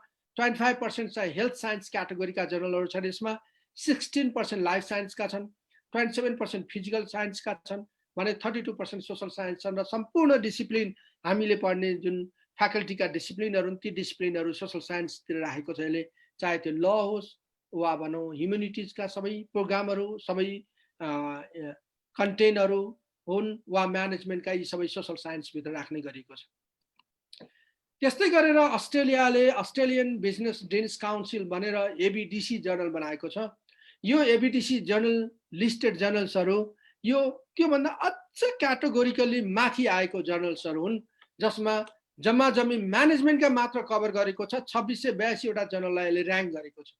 म्यानेजमेन्टका मात्र भएको हुनाले कतिपय अन्य डिसिप्लिनका सर म्यामहरूलाई यो त्यति रिलेभेन्ट नहोला, तर म्यानेजमेन्टका साथीहरूलाई अस्ट्रेलियन बिजनेस डेनिस काउन्सिल एबिडिसी हो, जस अन्तर्गत 4 क्याटेगोरीमा जर्नलहरूलाई यो 2600 जर्नललाई 4 वटा क्याटेगोरीमा डिभाइड गरेको छ। ए स्टार भनेको छ, एबिडिसी भने पनि डी होइन, एबिसिडी होइन। कतिपय साथीहरूले भन्दा चञ्चल्तीमा एबिसिडी पनि भनिदिनुहुन्छ, एबिडिसी हो। एबिडिसी अन्तर्गत ए ग्रुपमा 8%, ए स्टार भनेको छ, ए भनेको छ, बी भनेको छ र सी भनेको छ। सी क्याटेगोरी नै सबभन्दा लास्ट क्याटेगोरी हो। यसमा सी क्याटेगोरीमा 36% छन्, बी क्याटेगोरीमा 31%, ए क्याटेगोरीमा 24% र ए स्टार क्याटेगोरीमा 8% जर्नलहरू यसमा छन्। All area of the management cover गर्छ यसले, म्यानेजमेन्ट र कयौँ इकोनोमिक्सका एरियाहरू पनि, म्यानेजमेन्ट एन्ड इकोनोमिक्स भन्न मिल्ने, म्यानेजमेन्ट एन्ड सोसल डेभलपमेन्टका कुराहरू गर्न मिल्ने, म्यानेजमेन्ट एन्ड डेभलपमेन्टल अथवा रुरल डेभलपमेन्ट प्लानिङ यस्ता विषयहरू पनि यसमा छन्। त्यसै कारणले गर्दा प्योर म्यानेजमेन्ट मात्र होइन, इकोनोमिक्स र डेभलपमेन्टका इस्युजहरू पनि यसमा छन्। यसपछिको अझ माथिल्लो तहमा गयौँ भने हामी एफटी 45+5 जर्नल्स भन्ने चलन छ। यो एफटी 50 भन्न थाले पनि हुने हो, तर पहिले एफटी भनेको फाइनेन्सियल टाइम्स हो, जुन फाइनेन्सियल टाइम्सले विश्वका युनिभर्सिटीहरू पनि ऱ्याङ्किङ गर्ने गर्छ। त्यो द फाइनेन्सियल टाइम्सले एफटी 45 जर्नल्स भनेर धेरै वर्षदेखि 20औं वर्षदेखि यो 45 जर्नल्सका टप जर्नल्स, विश्वका टप जर्नल्सलाई क्याटेगोरिकली दिने गर्थ्यो भने पछिल्ला दिनहरूमा पछिल्लो 5 वटा जर्नल तलमाथि परिरहने भएको हुनाले कुनै वर्ष पर्ने कुनै वर्ष नपर्ने भएको हुनाले केही वर्षदेखि उसले के गर्न थाल्यो भने एफटी 45+5 भनेर यो वर्षका 45 वटा बेस्ट विश्वका बेस्ट जर्नलहरू कुन हुन्, त्यसपछि 5 वटा, त्यसपछि लगत्तै वेटिङ लिस्टमा रहेका जस्ता 5 वटा भन्न थाल्यो।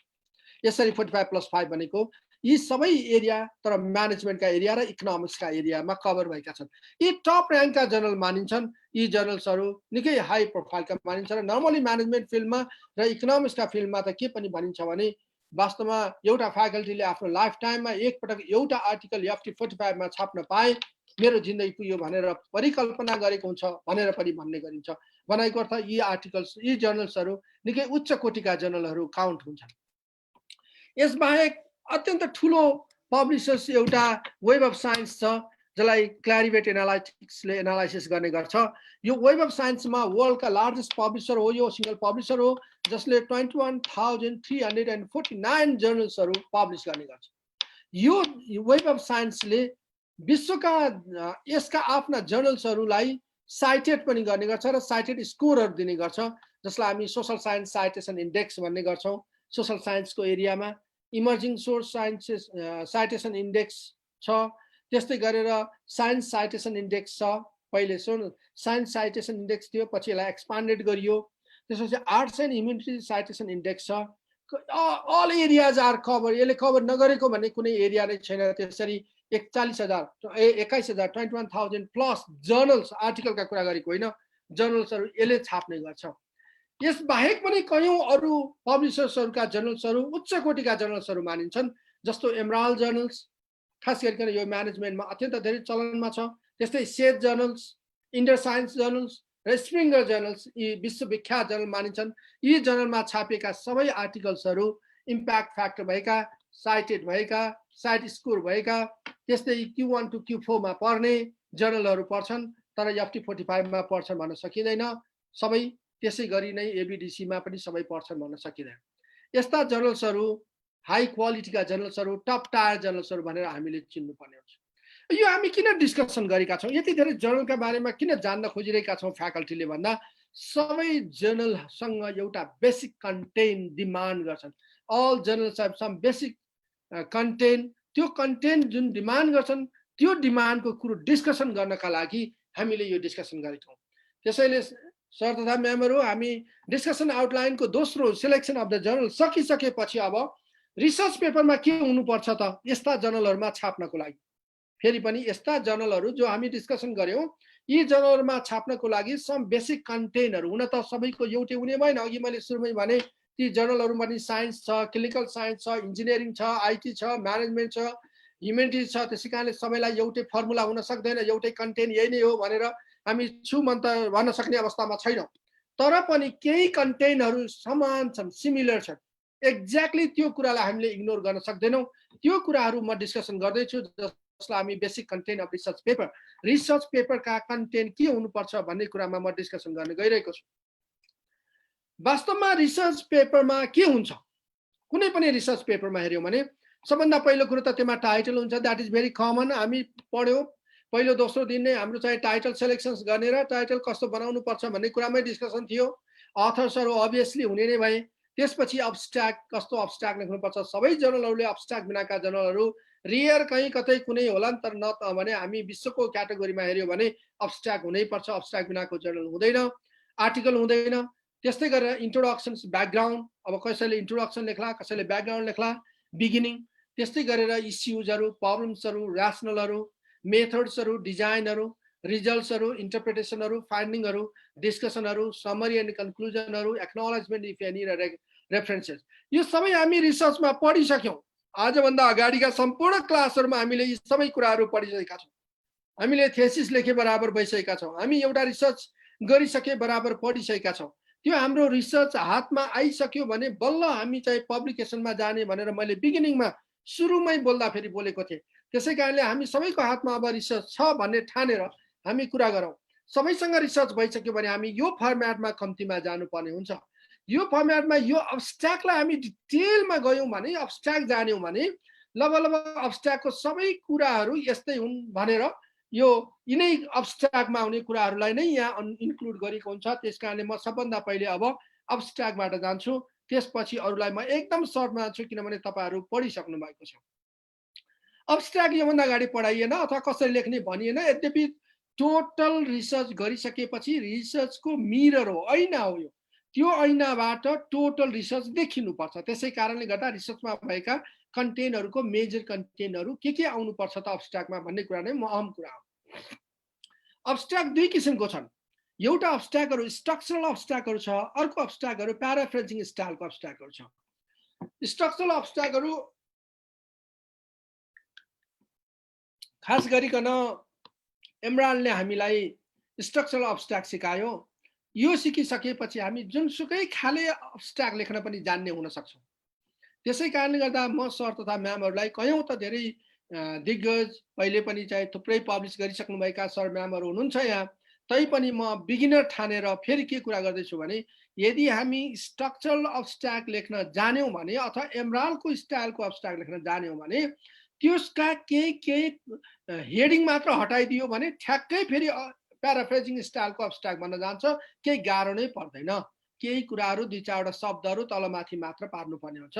त्यसै कारणले गर्दाखेरि अब्स्ट्र्याक्ट लेख्नलाई हामीलाई यो फर्म्याट जुन छ, यो फर्म्याट भनेको एमरालको फर्म्याट हो। एमराल पब्लिकेसन्स टोटल इन्डेक्स जर्नल भएको पब्लिकेसन्स हो, जसमा पेपर छाप्नको लागि अनिवार्य रूपमा हामी यो मेथडमा जान्नुपर्ने हुन्छ। भनाइ गर्दा सबभन्दा पहिले हामीले पर्पस लेख्नुपर्छ। अब गफ लेख्ने होइन, तपाईँ अब हामी नेपालमा हामीले छापिरहेका कतिपय कुरा अन्जानमा हामीले काम गऱ्यौँ होला, कतिपय साथीहरूलाई थाहा थिएन होला। अब आफूले छापेका र आफूले पहिले पब्लिस गरेका हाम्रा आर्टिकलको अब्स्ट्र्याक्ट हेरौँ। हामी कहाँ त अहिले पनि कतिपय ट्रेनरमा हेऱ्यो भने 1 पेज लेख्ने कि 2 पेज लेख्ने कि आधा पेज लेख्ने कि अनि बिच कुनै कन्टेन्टलाई ल्याएर लेख्ने कि फाइन्डिङ मात्र लेख्ने कि कतिपय अब्स्ट्र्याक्टहरू मैले यहाँ पढेँ भने सर जर्नल आएको छ भने पढ्यो अब्स्ट्र्याक्ट पढ्दा त इन्ट्रोडक्सन मात्र छ, इन्ट्रोडक्सनका कुरा मात्र छ। कतिपयको अब्स्ट्र्याक्टको कुरा हेऱ्यो भने मेथोडोलोजीको कुरा मात्र छ। कतिपयको अब्स्ट्र्याक्ट कुरा हेऱ्यो भने फाइन्डिङ यो आयो भन्ने मात्र हुनसक्छ। तर होइन, हामीले अब्स्ट्र्याक्ट लेख्दा हामीले पर्पस लेख्ने हो। 2 लाइनमा हामीले यसको अब्जेक्टिभ लेख्नुपर्छ वा पर्पस लेख्नुपर्छ, गफ गर्ने होइन। त्यस्तै गरेर डिजाइन, मेथोडोलोजी वा एप्रोच जे पनि हुनसक्छ। यो पेपर हेरेर हुनसक्छ, कुनै पेपरले डिजाइन अथवा मेथोडोलोजी मान्न सक्छ, कुनै हाम्रो एप्रोचका कुराहरू हुन सक्छन्। अनि फाइन्डिङ लेख्ने हो, हाम्रो फाइन्डिङहरू मेजर फाइन्डिङ के हो, त्यो मेजर फाइन्डिङलाई पनि प्याराफ्रेजमा लेख्ने हो। इम्प्लिकेसन्स के लेख्ने हो, यसको सिग्निफिकेन्स के हो, यसको लिमिटेसन्स लेख्ने हो, कहाँ हामी कमी कमजोरी अथवा गर्न नसकेको फ्युचरमा गर्ने बाँकी रहेका कुराहरू छन्। भ्यालुज र ओरिजिनालिटी लेख्ने हो, हामीले के नयाँ काम गऱ्यौँ, जो कुरा अहिलेसम्म भएका थिएनन् वा गरेका थिएनन् वा हाम्रो कन्टेक्स्टमा मिलेको थिएन, त्यो कुरामा हामीले के चेन्ज गऱ्यौँ र केही की वर्ड्सहरू लेख्ने हो जसले हाम्रो टोटल पेपरलाई रिप्रेजेन्ट गर्छ। अब म एकदम सर्टमा यो स्ट्रक्चरल देखाउँछु। स्ट्रक्चरल अब्स्ट्र्याक्ट देखिसकेपछि हामी स्ट्रक्चरल अब्स्ट्र्याक्टको स्ट्रक्चरका यी कन्टेन्ट वास्तवमा यो 1 to 7 सम्मका पोइन्ट हटाएर प्याराफ्रेजिङ त्यसैलाई गऱ्यौँ भने प्याराफ्रेजिङ हुनसक्छ। यद्यपि जर्नल अनुसार वर्ड काउन्ट डिफ्रेन्ट हुने भएको हुनाले कहीँ छोट्याउनु पर्ने वा लम्ब्याउनु पर्ने हुनसक्छ। Illustrate of some different papers, म डिफ्रेन्ट पेपर्सहरू इलिस्ट्रेट गरेँ। सम्भव भएसम्म मैले यो सरले दङ्गाल सर केही भन्दै हो। अब इलिस्ट्रेसनमा जाउँ। यो इलिस्ट्रेसन्समा हेर्दाखेरि ल हेर्नुहोस्, एउटा रिसर्च पेपर्स वास्तवमा यो नेपालीले छापेको strategic integration of HRF for organisational performance reality भनेर यो south Asian journal of global business रिसर्चमा छापिएको थियो। यो यो यसमा हामीले हेर्यौँ भने यसको म अब्स्ट्र्याक्ट मात्र सरलाई देखाउन खोजेको छु। वास्तवमा हेर्नुहोस् त यो अब्स्ट्र्याक्ट भन्ने हेडिङ छ, मेरो कर्ससले यहाँ देखिन्छ सायद। अब्स्ट्र्याक्ट भन्ने हेडिङ छ, यो अब्स्ट्र्याक्ट भन्ने हेडिङमा आइसकेपछि वास्तवमा यो अब्स्ट्र्याक्ट भन्ने यहाँनिर छ। त्यस्तै गरेर डिजाइन मेथोडोलोजी र एप्रोचको कुरा छ, फाइन्डिङका कुराहरू छ, त्यस्तै गरेर प्र्याक्टिकल इम्प्लिकेसन्सका कुराहरू छ, ओरिजिनालिटी अथवा चाहिँ यो भ्यालुका कुराहरू छ र किवर्डका कुराहरू छ। हेर्नुहोस् यो स्ट्रक्चरमा छ।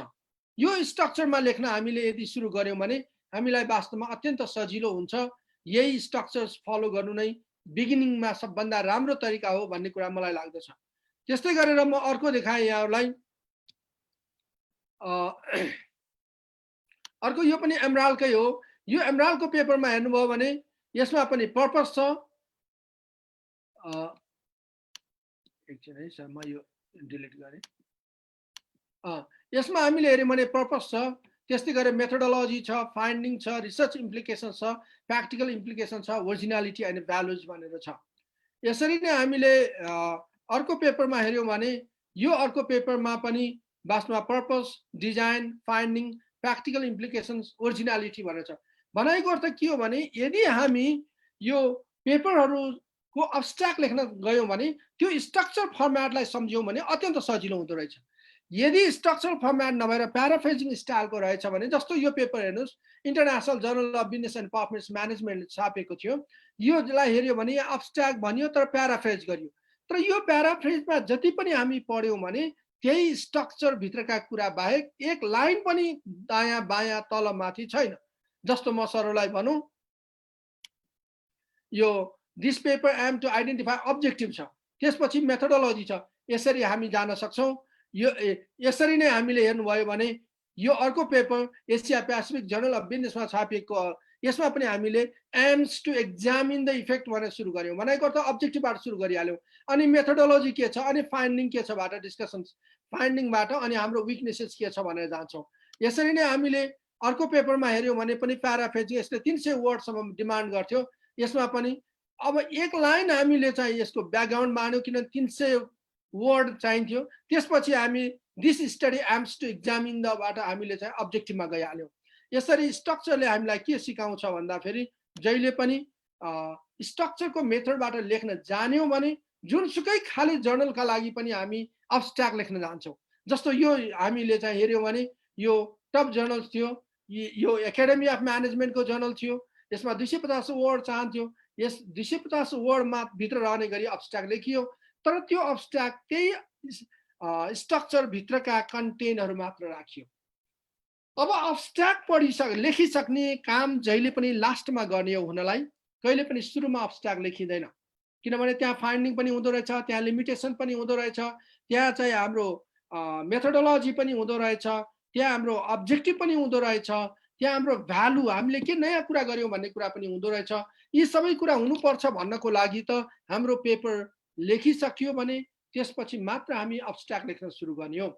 अब यो आर्टिकलमा अरू के हुनुपर्छ त भन्ने कुरामा हामी अब्स्ट्र्याक्ट जति कन्टेन्ट गऱ्यौँ त्यसपछि हाम्रो बडी अफ द म्यानुस्क्रिप्टका कुराहरू डिस्कसन गर्नुपर्ने हुन्छ। अब्स्ट्र्याक्ट पछिको पार्ट यो बडी अफ द म्यानुस्क्रिप्ट कस्तो हुन्छ, त्यहाँ कन्टेन्ट के हुनुपर्छ भन्नलाई निकै गाह्रो कुरा छ। किन गाह्रो कुरा छ भने यो रिसर्चको डिसिप्लिनमा डिपेन्ड गर्छ।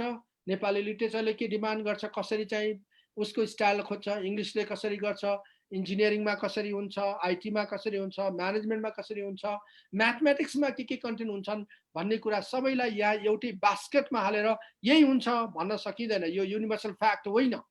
फेरि पनि हामी डाइभर्ट ग्रुप छौँ तर हामी होमोजेनियस कुरा गर्दैछौँ। त्यसै कारणले गर्दा फेरि एकदम फरक हुन सक्छ। रिसर्च डिजाइन कसरी गरेका छौँ त्यसमा भर पर्छ, कुन मेथोडोलोजी लिएर गरेका हौँ भन्ने कुरा, र कतिपय कुरा जर्नलले के डिमान्ड गर्छ भनेर जर्नलको डिमान्डमा भर पर्छ। बडी अफ द मेनुस्क्रिप्ट कस्तो हुनुपर्छ भनेर तैपनि केही कुराहरू, केही कमन कुराहरू that appear to all. Most of the आर्टिकलहरूमा हेऱ्यो भने इन्ट्रोडक्सन हुन्छ, ब्याकग्राउन्ड हुन्छ। त्यो इन्ट्रोडक्सन्स हामीले फनेल स्टाइलले लेख्नुपर्छ भनेर भन्ने गर्छौँ। त्यो इन्ट्रोडक्सन्स हुनु भनेको के हो, सबभन्दा पहिले स्टडी ब्याकग्राउन्ड हुनुपर्छ, ब्रोड भ्युजहरू एन्ड कन्सेप्टहरू हुनुपर्छ, मेन इस्युजहरू यहाँ अलिकता छुँदै तल झर्नुपर्छ। त्यसपछि स्पेसिफिक इस्युजहरुमा जानुपर्छ, प्रब्लम यही आइडेन्टिफाई गर्नुपर्छ, प्रब्लम किन म यो स्टडी गर्छु यसको जस्टिफाई गर्नुपर्छ र मोटिभेसनल फ्याक्टर्सहरु अथवा चाहिँ यसको र्यासनलहरुमा जानुपर्छ। त्यसपछि हामी स्पेसिफिक भएर वास्तवमा क्लियरली आर्टिकुलेट गर्नुपर्छ हाम्रो अब्जेक्टिभ्सलाई र एन्सर दिनुपर्छ प्रब्लम्सहरुलाई, यो अब्जेक्टिभले यो एन्सर दिन्छ र यो भ्यालु एड गर्छ भन्ने कुराको सेटिस्फाई या गरायौं भने हाम्रो इन्ट्रोडक्सन ब्याकग्राउन्ड भन्ने च्याप्टर्स हामी जान सक्छौं। त्यस्तै गरेर लिटरेचर्स रिभ्यूमा जाँदा हामी लिटरेचर्स रिभ्यू कहाँ काम लाग्छ लिटरेचर्स रिभ्यू। लिटरेचर्स रिभ्यूको छुट्टै यद्यपि हामीले चाहिँ कन्टेन्ट डिस्कसन्स गरेको नभए पनि हरेक सब्जेक्टहरुमा आइरहेको छ। इन्ट्रोडक्सन्समा फर्स्ट डे पनि लिटरेचर रिभ्यू बिना हामी भेरिएबल आइडेन्टिफाई गर्दैनौं। मेथोडोलोजीको कुरा गर्दा पनि हामी लिटरेचर रिभ्यू बिना हाम्रा मेथोडोलोजीहरु पूर्ण हुँदैनन्। हामीले डिस्कसन एन्ड एनालाइसिसका कुराहरु गर्दा पनि हाम्रो लिटरेचर रिभ्यू बिना हामी लिंकिङ गर्न सक्दैनौं, थ्योराइजेसन्स गर्न सक्दैनौं। अर्थात् हामीले चाहिँ लिटरेचर रिभ्यू बिना हाम्रा भेरिएबल के हुन् भनेर हामीले जस्टिफाई गरेर त्यसको आधारमा हामीले फाइन्डिङ दिन सक्दैनौं। त्यसैले literature review everywhere essentials, everywhere. वास्तवमा इन्ट्रोडक्सन लेख्ने बेलादेखि नै लिटरेचर रिभ्यू चाहिन्छ तपाईलाई, ब्याकग्राउन्ड लेख्ने बेलादेखि नै तपाईको ब्याकग्राउन्डका कुरा, प्रब्लमका कुरा, इस्युजका कुरा, ग्यापहरु आइडेन्टिफाई गर्नका लागि, त्यस्तै गरेर यो सिग्निफिकेन्स छ, इम्पोर्टेन्स छ भन्नको लागि। त्यस्तै गरेर लिटरेचर रिभ्यू वास्तवमा लिटरेचर रिभ्यू भन्ने हेडिङकै लागि पनि लिटरेचर रिभ्यू गर्नुपर्ने हुन्छ। कतिपय जर्नलमा प्रायर स्टडिज लिटरेचर रिभ्यू भनेर डिमान्ड गरेको हुन्छ, त्यहाँ तपाईले लिटरेचर रिभ्यू गर्नुहुने नै भयो। मेथोडोलोजीमा लिटरेचर रिभ्यू गर्नुहुन्छ किनभने पहिले के स्टडी भएको थियो, अहिले कसरी स्टडी हुँदैछ, पहिलेको स्टडी र अहिलेको स्टडीको प्रोसेसहरु केमा डिफरेन्सिएट छन्, पहिले कुन टुल्स थिए अहिले कुन टुल्स छन्, पहिलेको कुन प्याराडाइगम थियो अहिले कुन प्याराडाइगम छ, पहिलेका चाहिँ हाम्रा चाहिँ डेटा कलेक्सन्सका प्रोसिड्युरहरु के थिए अहिले कसरी प्रोसिड्युरहरु अप्लाई गरेका छौं भन्ने कुरालाई, त्यसै गरेर एनालाइसिस गर्नलाई, लिंकिङ गर्नलाई, थ्योराइजेसन्स गर्नलाई, कम्प्यारिजन गर्नलाई, आर्गुइङ गर्नको लागि हामीले लिटरेचर रिभ्यू गर्नुपर्छ। अब लिटरेचर रिभ्यूको कुराहरु गर्दा साथ हामी के हो भने थ्योरीको थ्योराइजेसन्स गर्नको लागि थ्योरीको लिटरेचर रिभ्यू गर्नुपर्ने हुन्छ। त्यसपछि हाम्रा भेरिएबलहरुको लिटरेचर रिभ्यू गर्नुपर्ने हुन्छ। हाइपोथेसिस टेस्ट गर्नको लागि हाइपोथेसिसमा जेनेरेट गरेका भेरिएबलहरुको बारेमा लिटरेचर रिभ्यू गर्नुपर्छ। रिसर्च फ्रेमवर्क डिजाइन गर्नको लागि लिटरेचर रिभ्यू गर्नुपर्छ र रिसर्च ग्याप आइडेन्टिफाई गर्नलाई पनि हामीले लिटरेचर रिभ्यू गरेको हुनुपर्छ।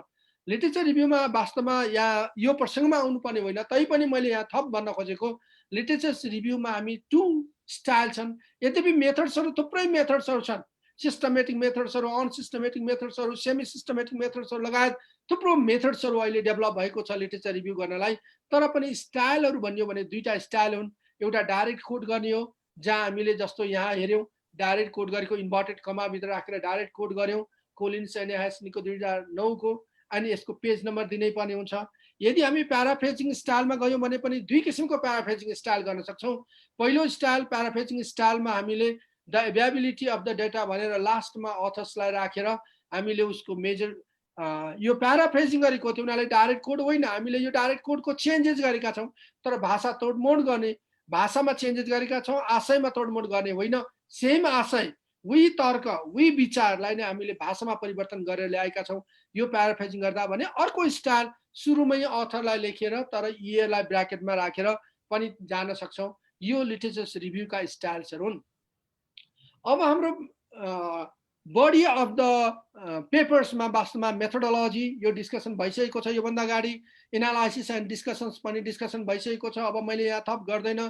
कन्क्लुजन, थ्योराइजेसन्स योभन्दा अगाडि नै डिस्कसन भइसकेको छ।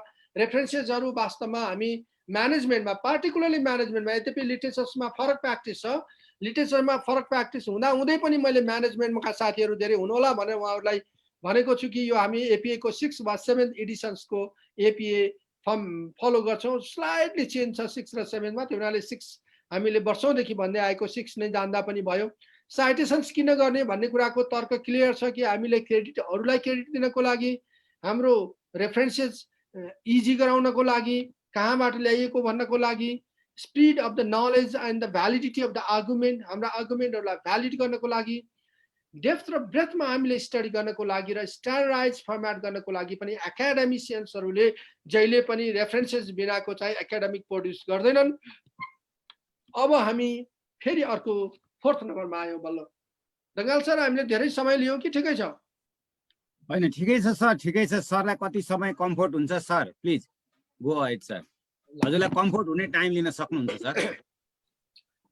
अब हामी 4th नम्बरमा डिस्कसन आउटलाइनको थियोराइजेसन्सका कुराहरू गऱ्यौँ, किनभने यो इन्टरनेसनल पब्लिकेसन्समा अलिकता थियोराइजेसन्सका कुराहरूतिर गएनौँ र थ्योरी कन्ट्रिब्युसन गर्न सकेनौँ भने वास्तवमा हाम्रा पेपरहरू रिजेक्ट हुन्छन्।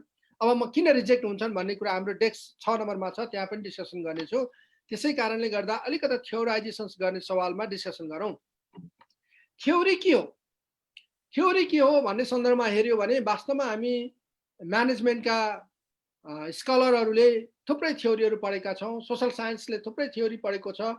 अहिले त मोनोडिसिप्लिन होइन मल्टिडिसिप्लिन भइरहेको छ। हामी म्यानेजमेन्टमा पनि सोसियोलोजीका थ्योरीहरू पढेका छौँ, एन्थ्रोपोलोजीका थ्योरीहरू पढेका छौँ, सोसल साइन्सका थ्योरीहरू पढेका छौँ, लर्निङ थ्योरिजहरू पढेका छौँ, कतिपय हामी अन्य विभिन्न इकोनोमिक्सका थ्योरीहरू पढेका छौँ। त्यस्तै गरेर इकोनोमिक्सले होस् अथवा सोसल साइन्सले होस् म्यानेजमेन्टका थ्योरीहरू पढेका छन्। त्यसै कारणले गर्दा अहिले मल्टिडिसिप्लिनरी विषयहरू भइरहेको छ। यो कन्टेक्स्टमा हामीले थ्योरी भनेर के बुझ्छौँ? जसरी हामी motivation theory, leadership theory, behavioural थ्योरीहरू पढेका छौँ। थ्योरीमा कमन कुराहरू छन्। त्यो कमन कुराहरू भनेको भेरिएबल्सहरू छन्, जसलाई हामी वाट भनेर भन्न सक्छौँ। कन्स्ट्रक्ट छन्, त्यहाँ रिलेसनसिप छ। जस्तो लिडर फलोवर भन्यो, लिडरसिप थ्योरिजका कुराहरू गर्दै मोटिभेसन कसरी हुन्छ भन्दाखेरि उसलाई दिनुपर्ने इन्सेन्टिभ्सहरू, फ्याक्टर्सहरू, सराउन्डिङहरू, इन्भाइरोमेन्ट अनि मोटिभेसन्सका कुराहरू गरेका छौँ। सेटिस्फ्याक्सनका कुराहरू गरेका छौँ। बिहेभियर कसरी चेन्ज हुन्छ, बिहेभियर चेन्ज हुने कुराहरूमा केमा डिपेन्ड छ भने रिलेसनसिप हुन्छ जहिले पनि। त्यो हुनाले थ्योरीमा के हुन्छ? भेरिएबल हुन्छ, रिलेसन हुन्छ। रिलेसन मात्र होइन, रिजन्सहरू हुन्छ, किन यस्तो भयो, वाइ। त्यही हो, थ्योरीले जहिले पनि वाइ गरेको हुन्छ, के कारणले यो भयो। अनि त्यसपछि कन्टेक्चुअल इस्युजहरू हुन्छन्, कन्टेक्सहरू हुन्छन्, जस्तो कहाँ भयो, किन भयो, के कारणले भयो भन्ने कुरामा हु, वेयर, वेन भन्ने कुरा हुन्छन्। यी कुराहरू कमन कुराहरू जुनसुकै थ्योरीमा पनि छन्। आजसम्म हामीले हाम्रा डिसिप्लिनहरूमा जुन जुन डिसिप्लिनमा सर तथा म्यामहरू हुनुहुन्छ, आफ्ना आफ्ना डिसिप्लिनमा हेर्नुहोस्, त्यो डिसिप्लिनका थ्योरिजहरूमा यी 4 कुराहरू हुन्छन्, जहाँ कि भेरिएबलहरूको हुन्छ, ती भेरिएबलहरू बिचमा रिलेसन हुन्छ, त्यो रिलेसन रिजन हुन्छ र त्यो कन्टेक्चुअल हुन्छ। जस्तो हामीले हेऱ्यौँ भने अझ म क्लियर गरौँ, हाम्रो ह्युमन लाइफ र चाहिँ स्ट्याटिस्टिक्सका भाषामा भन्ने हो भने वास्तवमा सर म्यामहरू हेर्नुहोस्, हाम्रो इन्डिभिजुअल युनिट छ। हामी इन्डिभिजुअल व्यक्ति हौँ भने ह्युमन लाइफमा हामी पर्सन व्यक्ति हौँ, तर स्ट्याटिस्टिक्समा एउटा व्यक्ति भनेको एउटा भेरिएबल हो। हाम्रो कनेक्सन हुन्छ, परिवारमा हुन्छौँ हामी, हामीसँग रिलेसन हुन्छ, जसलाई हामीले कनेक्सन्स बिट्विन द इन्डिभिजुअल्स, एउटा परिवारमा बसेका हुन्छौँ जहाँ हामी विभिन्न व्यक्तिहरू बिचमा हुन्छौँ भने त्यहाँ रिलेसन हुन्छ। त्यो रिलेसनलाई स्ट्याटिस्टिक्समा हामी हाइपोथेसिसले जनाउने गर्छौँ कि त्यो रिलेसनसिप छ भनेर। जस्तो कि हामी बाबु छोराको अथवा श्रीमान श्रीमतीको अथवा दाजुभाइको अथवा काका भतिजको जुन हाम्रो चाहिँ कनेक्सन छ इन्डिभिजुअल बिचमा, त्यो कनेक्सनलाई हामीले ह्युमन लाइफमा हामी रिलेसन भनेका छौँ। परिवारमा रिलेसन छ, त्यो रिलेसन भनेको के हो? त्यो भनेको हाम्रो हाइपोथेसिस हो, जसले हामीलाई रिलेसनसिप सो गरेर हुन्छ। स्ट्याटिस्टिक्समा हामीलाई रिलेसनसिप भनेका छौँ। अल युनिट्सहरू जम्मा हुन्छौँ जहाँ हामी फ्यामिली बनेका हुन्छौँ, काका काकी, हजुरआमा हजुरबुवा अथवा दिदी बहिनी दाजु भाइ बुवा आमा, एउटा परिवारमा बसेका छौँ। टेकन टुगेदर जुन छौँ त्यो हाम्रो के हो त भन्दा फ्यामिली हो। व्यक्तिगत हाम्रो चाहिँ ह्युमन लाइफमा हामी त्यसलाई फ्यामिली भन्छौँ। ती हरेक कम्पोनेन्ट अफ द पर्सन्स टुगेदरलाई हामीले जोडेर ल्यायो भने स्ट्याटिस्टिक्समा हामी त्यसलाई मोडल भन्छौँ। तर मोडल के हो भन्छौँ, तर मोडल देखा भन्छौँ, तर मोडल फिट भयो भन्छौँ। मोडल भनेको के रहेछ त भन्दाखेरि जति पनि त्यहाँका भेरिएबल्सहरू छन्, यही भेरिएबल्सहरू जति पनि भेरिएबल्सहरूले रिलेसनसिप क्रिएट गरेका छन्, ती सबैको कम्पोजिट युनिट रहेछ। यसरी हामीले same unit in the different कन्टेक्स्टमा लागू भयो भने हामी त्यो ग्रुप हो ह्युमन लाइफमा। तर त्यसैलाई नै हामीले थ्योरी भनेको। थ्योरी भनेको हामी कहाँ भएको जुन मोडल छ, त्यो मोडल जुनसुकै कन्टेक्स्टमा पनि, जुनसुकै क्लस्टरमा पनि, जुनसुकै भूगोलमा पनि जब त्यो फिट हुन थाल्छ, द्याट बिकम द थ्योरी। त्यो थ्योरी बन्न जान्छ। यसरी हामीले थ्योरी जेनेरेट गर्नुपर्ने अवस्था आउँछ। म केही इलुस्ट्रेट गर्छु यहाँहरूलाई, थ्योरी कसरी चाहिँ वास्तवमा हामी थ्योरी कसरी चाहिँ आयो, कसरी थ्योरी भनेर भनियो भन्दाखेरि लिटरेचरमा नगइकन सम्भवै छैन। यदि हामी इन्टरनेसनल लेभलका यस्ता इम्प्याक्ट फ्याक्टरहरूमा पब्लिस गर्ने सोच राखेर अगाडि बढ्छौँ भने हामीले जहिले पनि लिटरेचर्सको ह्युज इनडेप्थ स्टडी गर्नुपर्ने हुन्छ। जस्तो म सरहरूलाई भनौँ, एउटा थ्योरी अफ रिजन एक्सन्स भनेर फिसमेनले 1967मा फर्स्ट निकाल्यो, त्यसपछि 73मा एड गरेर 75मा उसले फाइनल गरेको थियो। यो उसले एउटा थ्योरी दियो हामीलाई। यो थ्योरीले के भन्छ, बिहेभियरको इन्टेन्सनले बिहेभियर हुने हो। कुनै पनि व्यक्तिले बिहेभियर देखाउनुभन्दा अगाडि उसको इन्टेन्सन हुन्छ, म यो प्रति कस्तो रूप देखाउँ, त्यो इन्टेन्सन केले डिटरमाइन गर्छ। भेरिएबल के हुन्छ, एटिट्युड्स towards the behaviour and subjective norms हो भनेर उसले हामीलाई थ्योरी दियो। अब यहीमा हामी टेस्ट गर्छौँ, यहीमा हामी स्टडी गर्छौँ कि होइन, यसपछि अर्को एउटा विद्वान निस्क्यो जसले कि चाहिँ अर्को एउटा नयाँ कुरा थप्यो कि पर्सिभ्ड बिहेभियर कन्ट्रोल राखिदियो र उसले स्टडी गर्यो। र पर्सिभ्ड कन्ट्रोल बिहेभियर राखेर स्टडी गर्दा साथ यो थ्योरी अफ प्लान्ड बिहेभियर भन्यो। उसले पुरानो एउटा थ्योरी थियो, योभन्दा अगाडि एउटा थ्योरी थियो, त्यसमा एउटा भेरिएबल थप्यो। हेर्नुहोस्, एउटा थ्योरी थियो फिसबर्नको थ्योरीलाई एउटा भेरिएबल एड गरेर उसले फेरि के प्रमाणित गर्न खोज्यो भने प्लान्ट बिहेभियर यस्तो हुन्छ भनेर देखाउन खोज्यो। अब यो आइजानले जुन चाहिँ प्लान्ट बिहेभियर देखाउन खोजेको थियो, फेरि अर्कोले यही हो, बिहेभियरल इन्टेन्सन त सेम हो, बिहेभियरल इन्टेन्सन सेम हो, तर यहाँ चाहिँ उसले के गर्न खोज्यो भने भ्यालुले वास्तवमा व्यक्तिको भ्यालुजले उसको reasons for reason against determine गर्छ। अनि रिजन फर रिजन अगेन्स्टले एटिट्युड, पर्सिभ बिहेभियर र सब्जेक्टिभ नर्म्स, ऐका तीनवटै यो त्यही तीनवटा कुराहरू थिए। हेर्नुहोस्, यो तीनवटा योभन्दा अगाडिको थ्योरीका कुराहरूमा अरू भेरिएबल्सहरूले एड गर्यो, यो तीनवटा भेरिएबल एड गर्यो, जसलाई हामीले वेस्ट ब्याकको 2005 को थ्योरी भयो, जसलाई बिहेभियरल रिजोनिङ थ्योरी भनेर भनियो। हेर्नुहोस्, यसपछि फेरि यही तीनवटा कुरा छन्, पर्सिभ्ड बिहेभियर कन्ट्रोल, बिहेभियरल इन्टेन्सन र बिहेभियर, यो तीनवटैमा फेरि अब भ्यालुज पछि रिजन फर र रिजन अगेन्स्टमा उसका तीनटा फ्याक्टर्सहरू हटाएर एउटै पर्सिभ्ड बिहेभियरल कन्ट्रोल राखिदिँदा साथ यो क्लाउडीको 2015 को थ्योरिज भयो, जसलाई हामीले बिहेभियरल रिजनिङ थ्योरी मोडल भनेर भन्ने गर्छौँ। यसरी त्यही कुराहरू बिहेभियरल इन्टेन्सन र बिहेभियरलाई फेरि भेङ्कटेसले 2003 मा युनिफाइड थ्योरी अफ एक्सेप्टेन्स बनाइदियो, जहाँ परफर्मेन्स एक्सपेक्टेन्सी, इफोर्ट्स, यी थ्योरिजहरू हामी चाहिँ नजानिकन अनि म बिहेभियरल इन्टेन्सन र बिहेभियर हेर्छु, नेपालीको बिहेभियर किन यस्तो छ, म बिहेभियरको अध्ययन गर्छु, नेपालीहरू किन चाहिँ छिटो रिसाउँछन्, किन छिटो खुसी हुन्छन्, म उनीहरूको बिहेभियरको फ्याक्टर्सहरू स्टडी गर्छु भन्दा फेरि हामीले यो बिहेभियरल इन्टेन्सनका जति पनि थ्योरी छन्, हेर्नुहोस्, बिहेभियरल इन्टेन्सनका यी थ्योरिजहरूको स्टडी नभइकन हामीले गर्न सक्दैनौँ। किनभने यो प्रिभियस स्टडिजले हामीलाई के दिन्छ त, यति यति यति यति स्टडी भएका छन्, फलानोले यो स्टडी गरेको छ, फलानोले यो स्टडी गरेको छ, त्योभन्दा मेरो यो कारणले फरक छ, त्यो मेरोमा लागु हुँदैन, मेरोमा नयाँ कुरा लागु हुन्छ, मेरो नेपालीहरूको चाहिँ कल्चर यो, एटिट्युड यो, बिहेभियर यो, त्यसै कारणले गर्दा यो कारणले गर्दा उनीहरूको बिहेभियरमा छिटो चेन्जेस आउँछ, यो कारणले बिहेभियरमा ढिलो चेन्जेस आउँछ, बिहेभियर मोडिफाई हुन्छ, बिहेभियर पर्मानेन्ट छ, बिहेभियर पर्मानेन्ट छैन, फ्लेक्स छ, बिहेभियर चाहिँ डायलुग छ, बिहेभियर डायलुग छैन, बिहेभियर कल्चरमा डिपेन्ड हुन्छ, बिहेभियर तराईको फरक छ, बिहेभियर हिमालको फरक छ, बिहेभियर काठमाडौँको फरक छ, बिहेभियर पूर्वको फरक छ, बिहेभियर पश्चिमको, यी स्टडीहरू हुनलाई त प्रिभियस स्टडिजहरूले के भन्छन् त्यो कुराको अध्ययन गरिसक्यो भने अनि मात्र हाम्रो कन्टेक्स्टमा पुरानै सबै कुराहरू लागु हुने हो भने हामीले त्यही थ्योरीलाई यहाँ टपक्क बोकेर ल्याएर टेस्ट गर्न थाल्यौँ। तर ती थ्योरिजहरू मध्ये कुनै कुनै थ्योरी चाहिँ कुनै भेरिएबलहरू काम लाग्दैनन्, कुनै कुनै दुईटा तीनटा थ्योरीलाई मर्ज गरेर नयाँ खालको कन्स्ट्रक्ट बनाउँछु र म अगाडि बढ्छु भन्यो भने नयाँ फ्रेमवर्क डिजाइन गर्ने। सो हामीले रिसर्चमा नयाँ फ्रेमवर्क डिजाइन गर्ने हो कि हामी पुरानै टेस्टेड फ्रेमवर्कमा फेरि यहाँ यो भूमिमा नेपालमा हामी टेस्ट गर्ने? दुईटा कुरा भयो।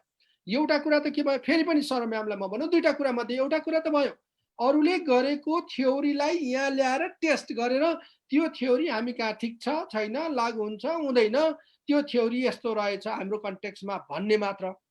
अर्को कुरो, ती थ्योरिजहरू विभिन्न ठाउँमा बनेका थ्योरिजका केही पार्ट, कुनै थ्योरीका केही पार्ट, कुनै थ्योरीका केही पार्ट हाम्रा आफ्ना कन्टेक्स्टका जोडेर नयाँ फ्रेमवर्क बनाउने भयो र त्यसलाई टेस्ट गरेर हो यो कुरा ठिक छ, यो कुरा ठिक छैन भनेर भन्ने भयो। यसरी हामीले थ्योरीको स्टडी गर्नुपर्छ, थ्योराइजेसन गर्नुपर्छ। डिस्कसन र कन्क्लुजनमा थ्योराइजेसन गर्नुहोस् भनेका पनि यिनै थ्योरीसँग हाम्रा के कन्ट्राडिक्ट भए, के कुरा कमन भए, के कुरा मिले, के कुरा मोडिफाई भए, किन लागु भयो होला, त्यो किन भएन होला भनेर प्रिभियस थ्योरिजहरूसँग हामीले लिङ्किङ गर्दै डिस्कसन्स गर्ने, कन्ट्रास्ट गर्ने, आर्गुमेन्ट गर्ने, ओपिनियन नयाँ दिने गऱ्यौँ भने त्यो के भयो त भन्दाखेरि हामीले थ्योरीमा लिङ्क गरेका भयौँ, डिस्कसनमा, कन्क्लुजनमा। त्यस कारणले गर्दा हाम्रो सुरुमा स्टडीदेखि नै हामीलाई थ्योरी चाहिन्छ। अब थ्योरी कहाँ छन् भन्नलाई त हाम्रा टेक्स्ट बुकहरू छन्, हाम्रा मेटेरियल छन्, हाम्रा रिसोर्स छन्। हेर्नुहोस् त यहाँ म 50औं थ्योरीका कुराहरू गरेँ। इक्विटी थ्योरी हामीले पढेको, इभोल्युसन थ्योरी हामीले पढेको, फेमिनिजम थ्योरी हामीले पढेको, फ्लो थ्योरी हामीले पढेको, मिडिया रिचनेस थ्योरी हामीले पढेको, इन्फर्मेसन वारफेयर थ्योरी हामीले पढेको, चाओस थ्योरी हामीले पढेको, एजेन्सी थ्योरी पढे, हरेक थ्योरीहरू छन्। नपढेको भए पनि अब मल्टिडिसिप्लिनरी भएर मल्टिपल थ्योरिजहरूको बारेमा पढ्नु पर्यो। जुन बेलामा हामी रिसर्च गर्दैछौँ त्यसलाई नै हामीले लिटरेचर्स रिभ्यूबाट आउनु पर्यो। यसलाई हामीले थ्योरी रिभ्यू गर्ने, थ्योरी लिङ्केज गर्ने, हाम्रा पेपरलाई थ्योराइजेसन्स गर्ने, हामीले थ्योरी कन्ट्रिब्युसन गर्ने भन्न खोजेको। त्यसै कारणले गर्दा हामीले थ्योरीलाई थ्योरी कन्ट्रिब्युसन गर्नुपर्छ।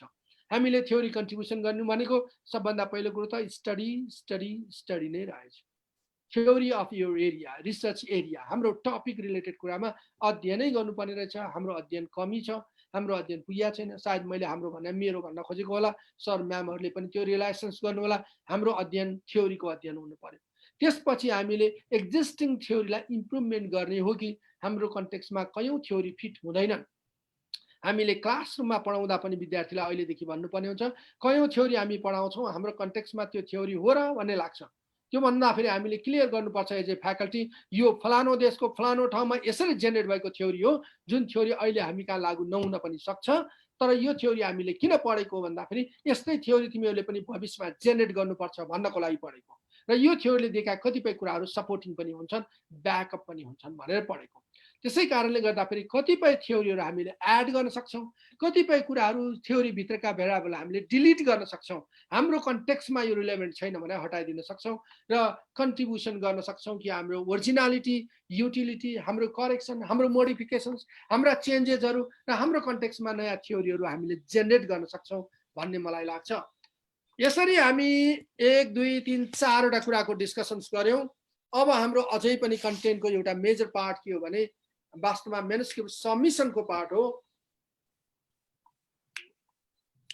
हामीले पेपरलाई कसरी सबमिट गर्ने, सर म्यामहरू थाक्न थालिसक्नुभयो होला, म थाकेको छैन। अब थोरै मेनुस्क्रिप्ट सबमिसन्स गर्ने प्रसङ्ग आउँदा साथ हामी अलिकता आइटी फ्रेन्डली हुनुपर्ने, अलिकता बढी कसरी सबमिट गर्छन् भन्ने कुराहरू सर्टमा म बताउँछु।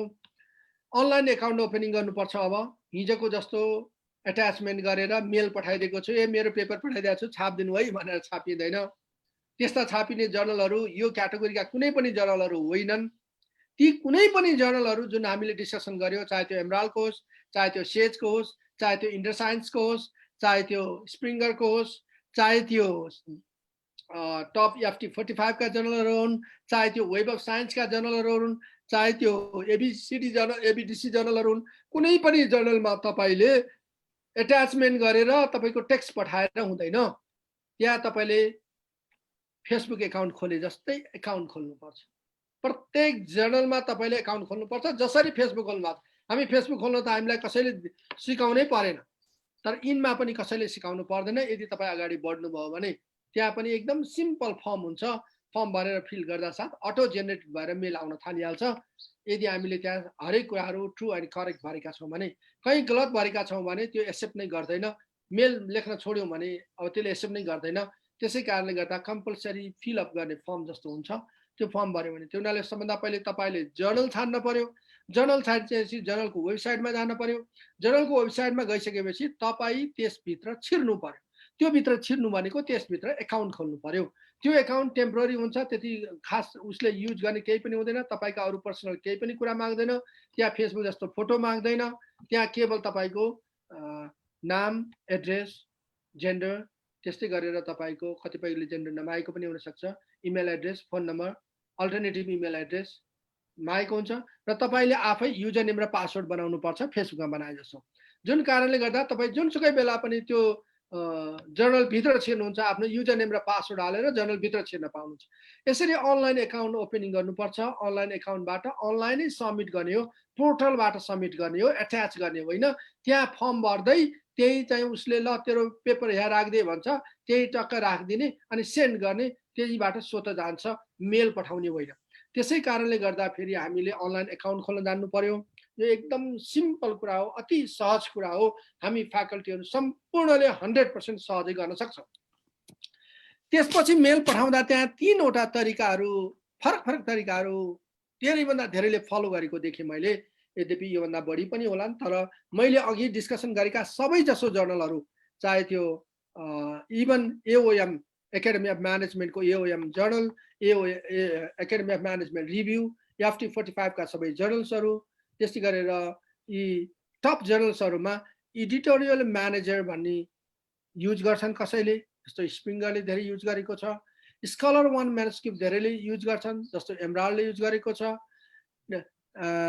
ट्रेन्ड अफ अनलाइन, यो टेलर एन्ड फ्रान्सिसको, टेलर एन्ड फ्रान्सिस भनेको यो TNF अनलाइन जुन छ, यो TNF अनलाइनको आफ्नै Taylor and Francis stand of line भन्ने सफ्टवेयरले युज गर्छ।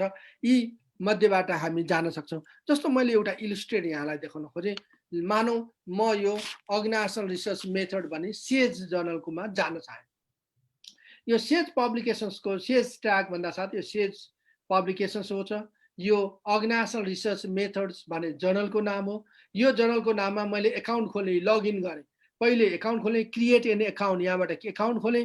एकाउन्ट सकेपछि उसले मैले युजर नेम र पासवर्ड बनाएँ। त्यो युजर नेम र पासवर्ड बनाइसकेपछि अब म यो जर्नल भित्र छिर्न मन लाग्यो भने युजर आइडी हान्छु, पासवर्ड हान्छु, लगइन गरेँ भने त्यसपछि म यसको भित्र जान्छु र मैले मेरो पेपर हेर भनेर मेरो पेपर पठाइदिन सक्छु। यसरी हामीले यो सेजभित्र खास गरिकन कुन युज गरेर रहेछ सेजले भने स्कलर वान म्यानुस्क्रिप्ट, यहाँ देखिन्छ स्कलर वान भनेर, स्कलर वान म्यानुस्क्रिप्ट युज गरेको रहेछ। त्यस्तै गरेर यो हायर एजुकेसन्स भने यो निकै उच्च क्याटेगोरीको जर्नल हो, एजुकेसन सेक्टरको, स्प्रिङ्गरले पब्लिस गरेको रहेछ। यसले युज गर्ने हेऱ्यौँ हामीले भने पनि यहाँ पहिले एकाउन्ट खोल भन्छ यसले। यहाँ मैले एकाउन्ट खोलेँ, मानौँ युजर नेम र पासवर्ड राखेर, त्यसपछि अथर लगइन भनेर म गएँ भने अथर लगइन हुन्छ। यसले एडिटोरियल म्यानेजर्स भन्ने सफ्टवेयर युज गरेको छ, त्यताबाट जान सक्छौँ। त्यस्तै गरेर टिचिङ इन हायर एजुकेसन भने टेलर एन्ड फ्रान्सिसको मैले युज गरेँ। टेलर एन्ड फ्रान्सिसले आफ्नो टेन्ड अफ युज गर्छ। यसबाट हामीले खास गरिकन जानलाई पहिले म एकाउन्ट खोलेँ। एकाउन्ट खोलिसकेपछि त्यसपछि म यसका कन्टेन्टहरूमा, एममा, डिस्कसनमा, यसका रिक्वायरमेन्टमा गएँ। यसले चाहिँ फलानले खोल्यो भनेर थाहा दिइसक्यो, या किवर्ड चेन्ज गरेँ। यसरी अब म सब्मिट एन आर्टिकलमा जान सक्छु। म यहीँबाट सब्मिट गर्छु। यो भनेको अर्थ के हो भने यो कुरा पनि सामान्य कुरा हो। जस्तो हामी एकाडेमी अफ म्यानेजमेन्ट जर्नल्स, विश्वको टप जर्नल मानिन्छ एकाडेमी अफ म्यानेजमेन्टले पब्लिस गर्ने एकाडेमी अफ म्यानेजमेन्ट जर्नल्स, यसले पनि प्रयोग गर्ने स्कलर वान म्यानुस्क्रिप्ट रहेछ। तर विश्वका धेरैभन्दा धेरै जर्नल्सहरू जति पनि छन्, ती जर्नल्सहरूले, टप जर्नल्सहरूले प्रयोग गर्ने कि त स्कलर वान म्यानुस्क्रिप्ट गर्छ, कि त म्यानुस्क्रिप्ट म्यानेजर युज गर्छ, कि भने टेन्ड अफ युज गर्छ। यसरी जस्तो एमरालमा गएँ, एमरालले स्कलर वान म्यानुस्क्रिप्ट। अब यहाँ मैले एमरालको कुन जर्नलमा गएँ, international journal of organisational analysis भन्नेमा जाँदा साथ युजर नेम र पासवर्ड दिएर लगइन गरेँ भने अनि म भित्र जान्छु र बल्ल म यही पोर्टल मार्फत नै मैले आफ्नो सब्मिट गर्न सक्छु। जस्तो त्यसैलाई मैले सब्मिट गरेका जति पनि मेरा कम्युनिकेसन भएका छन्, यो कम्युनिकेसन यही बस्छ, यही कम्युनिकेसन भइरहेको हुन्छ। मैले उसलाई पठाएका आर्टिकलहरूको कम्युनिकेसन्स, उसले दिएको डिसिजन्स, उसले मोस्ट रिसेन्ट 5वटा इमेल के भए, उसले मलाई के डिसिजन दियो भन्ने कुरा यही आउँछ र यही बेला बेला हेर्दै मैले के भन्यो भनेर अगाडि बढ्ने गर्छु। यी सब्मिट गर्ने तरिकाहरूको मात्र डिस्कसन्स गरेँ, तर पनि सब्मिट गर्नुभन्दा अगाडि सर म्यामहरूले अलिकति तयारी केही गर्नुपर्ने हुन्छ। प्रिपेरेसन्स हुनुपर्छ, प्रिपेयरनेस हुनुपर्छ। जस्तो भनौँ तपाईँको जर्नल चुज गर्नु पर्यो, त्यो जर्नल स्कुपसमा, इन्डेक्समा हो कि होइन हेरेर त्यो जर्नल चुज गरिसक्नुभयो भने जर्नलको गाइडलाइनमा जानु पर्यो। खास गरिकन जर्नलको गाइडलाइनमा जाने भनेको यो केही जर्नलका गाइडलाइनहरू दिएका हुन्छन्। जस्तो वर्ड काउन्ट दिएको छ, 7000 वर्ड हो कि 9000 वर्ड हो कि 8000 वर्ड हो कि 5000 वर्ड हो। त्यस्तै टोटल टेबल कतिभन्दा बढी हुन हुँदैन, टोटल फिगर कतिभन्दा बढी हुन हुँदैन, त्यसको रेफरेन्स स्टाइल कस्तो छ। अघि मैले एपिए भने पनि यहाँ जर्नलमा एपिए 100% लागु हुँदैन। जर्नलका आफ्ना आफ्ना रेफरेन्सिङ स्टाइल हुन्छन्। कसैले इन्भर्टेड कमामा राख भन्छ, कसैले नराख भन्छ, कसैले फुल स्टप दे भन्छ, कसैले नदे भन्छ। धेरै कुरा त त्यही एपिए हो, तर पनि केही कुराहरू फरक हुन्छ। रेफरेन्स स्टाइलहरू, लेआउटहरू, स्पेसिङहरू कति गर्ने भनेको हुन्छ, डबल स्पेसिङ, सिङ्गल स्पेसिङ, 1.5 को स्पेसिङ, पेजिङ गर्ने नगर्ने। फाइनेन्सियल डिस्क्लोजर हामीले भन्नै पर्ने हुन्छ। मेरो कुनै पनि किसिमको फाइनेन्सियल चाहिँ बेनिफिट यसमा छ छैन, मैले फन्ड पाएर रिसर्च गरेको हो होइन भन्नुपर्ने हुन्छ, कम्पिटिङ इन्ट्रेस्ट छ कि छैन भन्नुपर्ने हुन्छ। ठुला जर्नलमा अहिले पठाउँदा कोभिड-19 का इस्युजहरू पनि पठाउनु पर्ने, जस्तो अघि मैले त्यहाँ देखाएँ एउटा आर्टिकल्स हामीले लेखेका थियौँ कोभिड-19 को, त्यो WHO मा पठाएर WHO ले चाहिँ आफ्नो वेबसाइटमा राखेर त्यसको स्टडी गरेर अनि ल यो छाप्नुहुन्छ भनेर मात्र दिने गर्छ, किनभने यो क्लिनिकल इस्यु हो कि साइकोलोजिकल इस्यु हो कि कोभिडका इस्युजहरू हामी त्यति सजिलै पब्लिस गर्न सक्दैनौँ, किनभने WHO को हामीलाई पर्मिसन चाहिन्छ, त्यो पर्मिसन पाउनुपर्ने हुन्छ। त्यसै कारणले गर्दा यस्ता कतिपय कन्डिसनहरू हुन्छन्। त्यसपछि नेसेसरी डकुमेन्टहरू रेडी बनाएर राख्नुपर्छ, जस्तो फाइल फर्म्याट बनाउनु पर्ने हुन्छ, हेडिङका कुराहरू अब्स्ट्र्याक्ट छुट्टै बनाउनु पर्ने हुन्छ, एनोनिमस टेक्स्ट छुट्टै बनाउनु पर्ने हुन्छ, फर्स्ट टेस्ट छुट्टै बनाउनु पर्ने हुन्छ, किवर्डहरू रेडी गरेर राख्नुपर्ने हुन्छ, कभर लेटर लेखेर रेडी गर्नुपर्ने हुन्छ। त्यहाँ लेटर लेख्ने होइन, लेटरै पठाइदिनु पर्ने हुन्छ। रेफरेन्सेसहरू सप्लिमेन्टरी मेटेरियलहरू क्रस चेकिङ गर्न सक्छ, त्यसै कारणले त्यो मेटेरियलहरू पठाउनु पर्ने हुन्छ। After account opening and submission auto generated email तपाईँले पाउन थाल्नुहुन्छ, त्यसपछि तपाईँको अघि भने जस्तै कम्युनिकेसन स्टार्ट हुन्छ। यसरी हामी पाँचवटा कुराहरू डिस्कसन गरिसकेपछि सानो एउटा छ डेस्क एडिटरको डिसिजन आउँछ हामीलाई। डेस्क एडिटरले के भन्छ त भनेर हामी गयौँ भने सबभन्दा पहिलो डेस्क रिजेक्सन्स हुनसक्छ। डेस्क रिजेक्सन भनेको 3 दिनभित्र गर्ने गर्छ, प्राय पठाएको 3 दिनभित्रमा उसले तेरो पेपरको क्वालिटीको कारणले होला, वा हाम्रो जर्नलको स्कोपको कारणले गर्दा होला, वा भनौँ चाहिँ हामीले छाप्ने प्रायोरिटीको कारणले गर्दा होला, वा रिसर्चमा फ्लाजको कारणले गर्दा होला, हामीले तेरो पेपर छाप्न सक्दैनौँ, त बेटर अरू अप्सन्सतिर लाग, अरू बेटर चोइस गर, अरू जर्नल, यो जर्नललाई कुरेर बस्ने होइन भनेर 3 दिनभित्र निर्णय दिन्छ उसले। जहिले पनि यी जर्नलहरूले 3 दिनभित्र हामीलाई डेस्क रिजेक्सन्स गरिदिएका हुन्छन्, एकाध एक्सेप्सनल कुनै केसहरू बाहेक। यसरी डेस्क रिजेक्सन भयो भने के बुझ्नुपर्छ, मैले थुप्रै परिवर्तन गर्नुपर्ने र डेभलप गर्नुपर्ने एउटा अवस्था रहेछ। अर्को अवस्था के रहेछ भने म केही हाई क्वालिटीको जर्नलमा गएँ कि त्योभन्दा लोअर जर्नलमा जानुपर्ने रहेछ। अर्को अवस्था के हुनसक्छ, सायद मैले स्कोप अथवा एरिया त्यो जर्नलको हेर्न जानिनँ कि राइट जर्नल कता हो, त्यो राइट जर्नलमा जानुपर्ने हुन्छ भन्ने कुराहरू हामीले विचार गर्नुपर्ने हुन्छ। अब को साथीलाई अलि बोर हुन थाल्यो, रातो धर्का पर्न थाल्नु भएको छ है। अब त्यसपछि यसरी डेस्क रिजेक्सन भइसकेपछि अर्को कुरा के हुन्छ त भन्दाखेरि सबमिसन ट्रान्सफर गर्छ। यदि हाम्रो कतिपय डेस्क रिजेक्सन्सको बेला त होइन, म यो मेजर रिभिजनमा आयो भने मेजर रिभिजनको कुराहरू गर्छ कतिपयले। मेजर रिभिजनको कुरा भनेको एकदम राम्रो पक्ष सुरु भयो। अब तपाईँको अलिकति राम्रो पक्ष के भयो भने उसले टोटल तपाईँको पेपर पढ्यो, 2-4 पटक पढ्यो, रिभ्यू गर्यो, 2-3 जनाले रिभ्यू गरे र तपाईँको पेपरमा कमेन्ट गर्न थाले, यो पुगेन, मेथोडोलोजी भएन, साइन्टिफिक भएन, पपुलेसन जस्टिफाई भएन, तेरो एनालाइसिस यहाँ पुगेन, तेरो ल्याङ्ग्वेज अलि स्ट्यान्डर्ड भएन, तेरो टेबल फिगर्सहरू मिलेको छैन, रेफरेन्सेसहरू तयारी भएको छैन, थियोराइजेसन गर्न सकेका छैनस्, भ्यालु एड गर्न सकिनस्, थ्योरी कन्ट्रिब्युसन के गरिस्, यो कुराहरू पनि हेरेर मेजर रिभाइज गरेर पुनः पठा भन्छ। त्यो बेलामा तपाईँलाई प्राय 3 महिनाको समय दिएको हुन्छ, अथवा माग्यो भने 6 महिना पनि समय दिन्छ, 9 महिना पनि समय दिन्छ, तर 3 महिना सुरुमा दिएको हुन्छ। यो मेजर रिभिजन गर्छ। माइनर रिभिजन्स, कतिपय पेपरहरू केही कुराहरू उसले करेक्सन गरे हुने, तर यो मेजर रिभिजन भन्दा कता अझ इम्प्रुभड स्टेज हो। त्यस बेलामा तपाईँले केही उसले इन्डिकेट गर्छ तपाईँलाई, यो मिलेको छैन, यो मिलेको छैन, यो मिलेको छैन भनेर 5-7वटा पोइन्ट दिएर यो मिलाएर आइज भन्छ, र अनि त्यसरी पुनः पठाएमा एक्सेप्टेन्स गर्छ र सर्टेन फर्मालिटिजहरू हुन्छ। कतिपय बेला तपाईँको रिजेक्सन्स भइसक्यो भने त्यो रिजेक्सन्स भइसकेको बेलामा डेस्क ट्रान्सफर पनि गर्छ। डेस्क ट्रान्सफर गर्ने भनेको त निकै स्ट्यान्डर्ड जर्नल, हाम्रो यो क्याटेगोरीको जर्नलमा आइस, यो लेभलको जर्नलमा तेरो यो त छापिँदैन, तर हाम्रै पब्लिकेसन्सको हाम्रै इन्डेक्सहरू भएका यो लेभलका अरू जर्नलहरू यो हुन्, त कुन जर्नलमा जान चाहन्छस् त्यता जा, म तँलाई हेल्प गर्छु भनेर पनि भनेको हुन्छ। That is also the one of the options, great opportunity to the scholar to publish into the index journals. यसरी हामीले पब्लिकेसन्सको प्रोसेसमा जान सक्छौँ। हेर्नुहोस् त कसरी रिजेक्सन हुँदो रहेछ भन्ने कुरो। जिएमएस भने top journal, journal of management स्टडिजमा हामी हेऱ्यौँ भने वास्तवमा 2002 मा यहाँ 200 हाराहारीको आर्टिकल पठाएको थियो भने 2010 मा जाँदा त 750 आर्टिकल पठाएको हुन्छ। यो आर्टिकल्सहरू कसरी रिजेक्सन हुन्छ भने 70% त डेस्क रिजेक्सन हुन्छ, एक्सेप्टेन्स रेट 6% हो। एएमजेमा त एकाडेमी अफ म्यानेजमेन्ट जर्नलमा त 3% मात्र हो। त्यसै कारणले गर्दाखेरि तपाईको डेस्क रिजेक्सन नभएर तपाईलाई डेस्क रिजेक्सन भनेको त 3 दिनमा रिजेक्सन भइहाल्यो डेस्क रिजेक्सन नभएर इम्प्रुभ गर मेजर वा माइनर इम्प्रुभ गर भन्नु भनेको हाफ ग्लास अफ वाटर भने जस्तै यो हाफ एम्प्टी भन्ने कि हाफ फुल भन्ने भनेको अर्थ तपाईको there is equally chance to publish your papers into the international journals because the authors somehow the reviewers somehow realize that you have to improve this and they are giving the comment to you to improve in your papers तपाईको पेपरमा improve गर भने उनीहरूले दिएका छन् review गरेका छन् time खर्च गरेका छन् त्यसै कारणले गर्दा फेरि यो 30% बाट तपाई बचिसक्नु भयो अब 70% बाट तपाई बचिसक्नु भयो अब 30% भित्र मात्रै तपाई हुनुहुन्छ 30% भित्र पर्नु भनेको त्यो बाउन्ड्री भित्र पर्नु भनेको obviously it is the great chance submitted manuscript rejected भयो भने rejections is a common part हो किन 70% मा पर्यो आत्तिनु हुँदैन भन्न खोजेको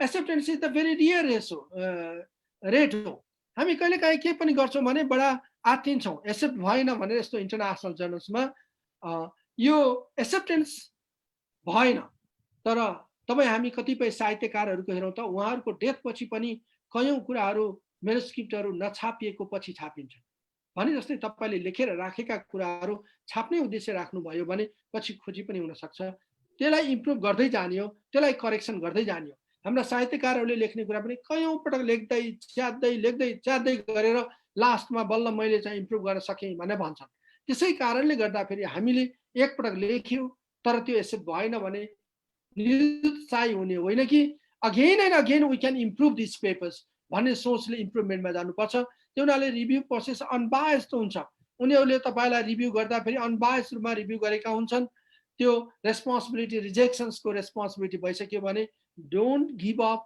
again try for the better rejection किन हुन्छ भन्दा lack of contribution 92% paper rejection हुन्छ lack of contribution theoretical connections गर्न नसकेका हुनाले 76% पेपर रिजेक्सन हुन्छ मेथोडोलोजीमा फ्लाजहरू हुनाले 70% पेपर रिजेक्सन हुन्छ एनालाइसिस राम्रोसँग गर्न नसकेको हुनाले 58% रिजेक्सन हुन्छ त्यो हुनाले हामीले पेपर लेख्दा नै के सोच्न पर्यो भने मेरो पेपरले के कन्ट्रिब्युसन गर्यो मेरो पेपरले के थ्योरीमा एड गर्यो मेरो पेपरको मेथोडोलोजी कति साइन्टिफिक छ मेरो पेपरमा एनालाइसिस कस्तो भएको छ यो चारवटा कुराहरू हामीले निकै राम्रोसँग ध्यान दिनुपर्छ र मात्र त्यो पब्लिकेसन योग्य हुन जान्छ अब रिभाइज्ड रिक्वेस्टेड हुनु भनेको अत्यन्त राम्रो हो यसमा तपाईले R2R टेबल बनाएर रिभाइज गरेको कुरालाई पोलाइटली उसले चाहिँ रिभिजन गरेकोलाई तपाईले रिसबमिट गर्ने काम गर्नुपर्ने हुन्छ स्कलर 1 म्यानुस्क्रिप्टबाट नै तपाई रिभिजनमा स्कलर 1 म्यानुस्क्रिप्ट नै युज गरेर जानुपर्छ ट्र्याक चेन्ज गरेर एडिट गर्नुपर्ने हुन्छ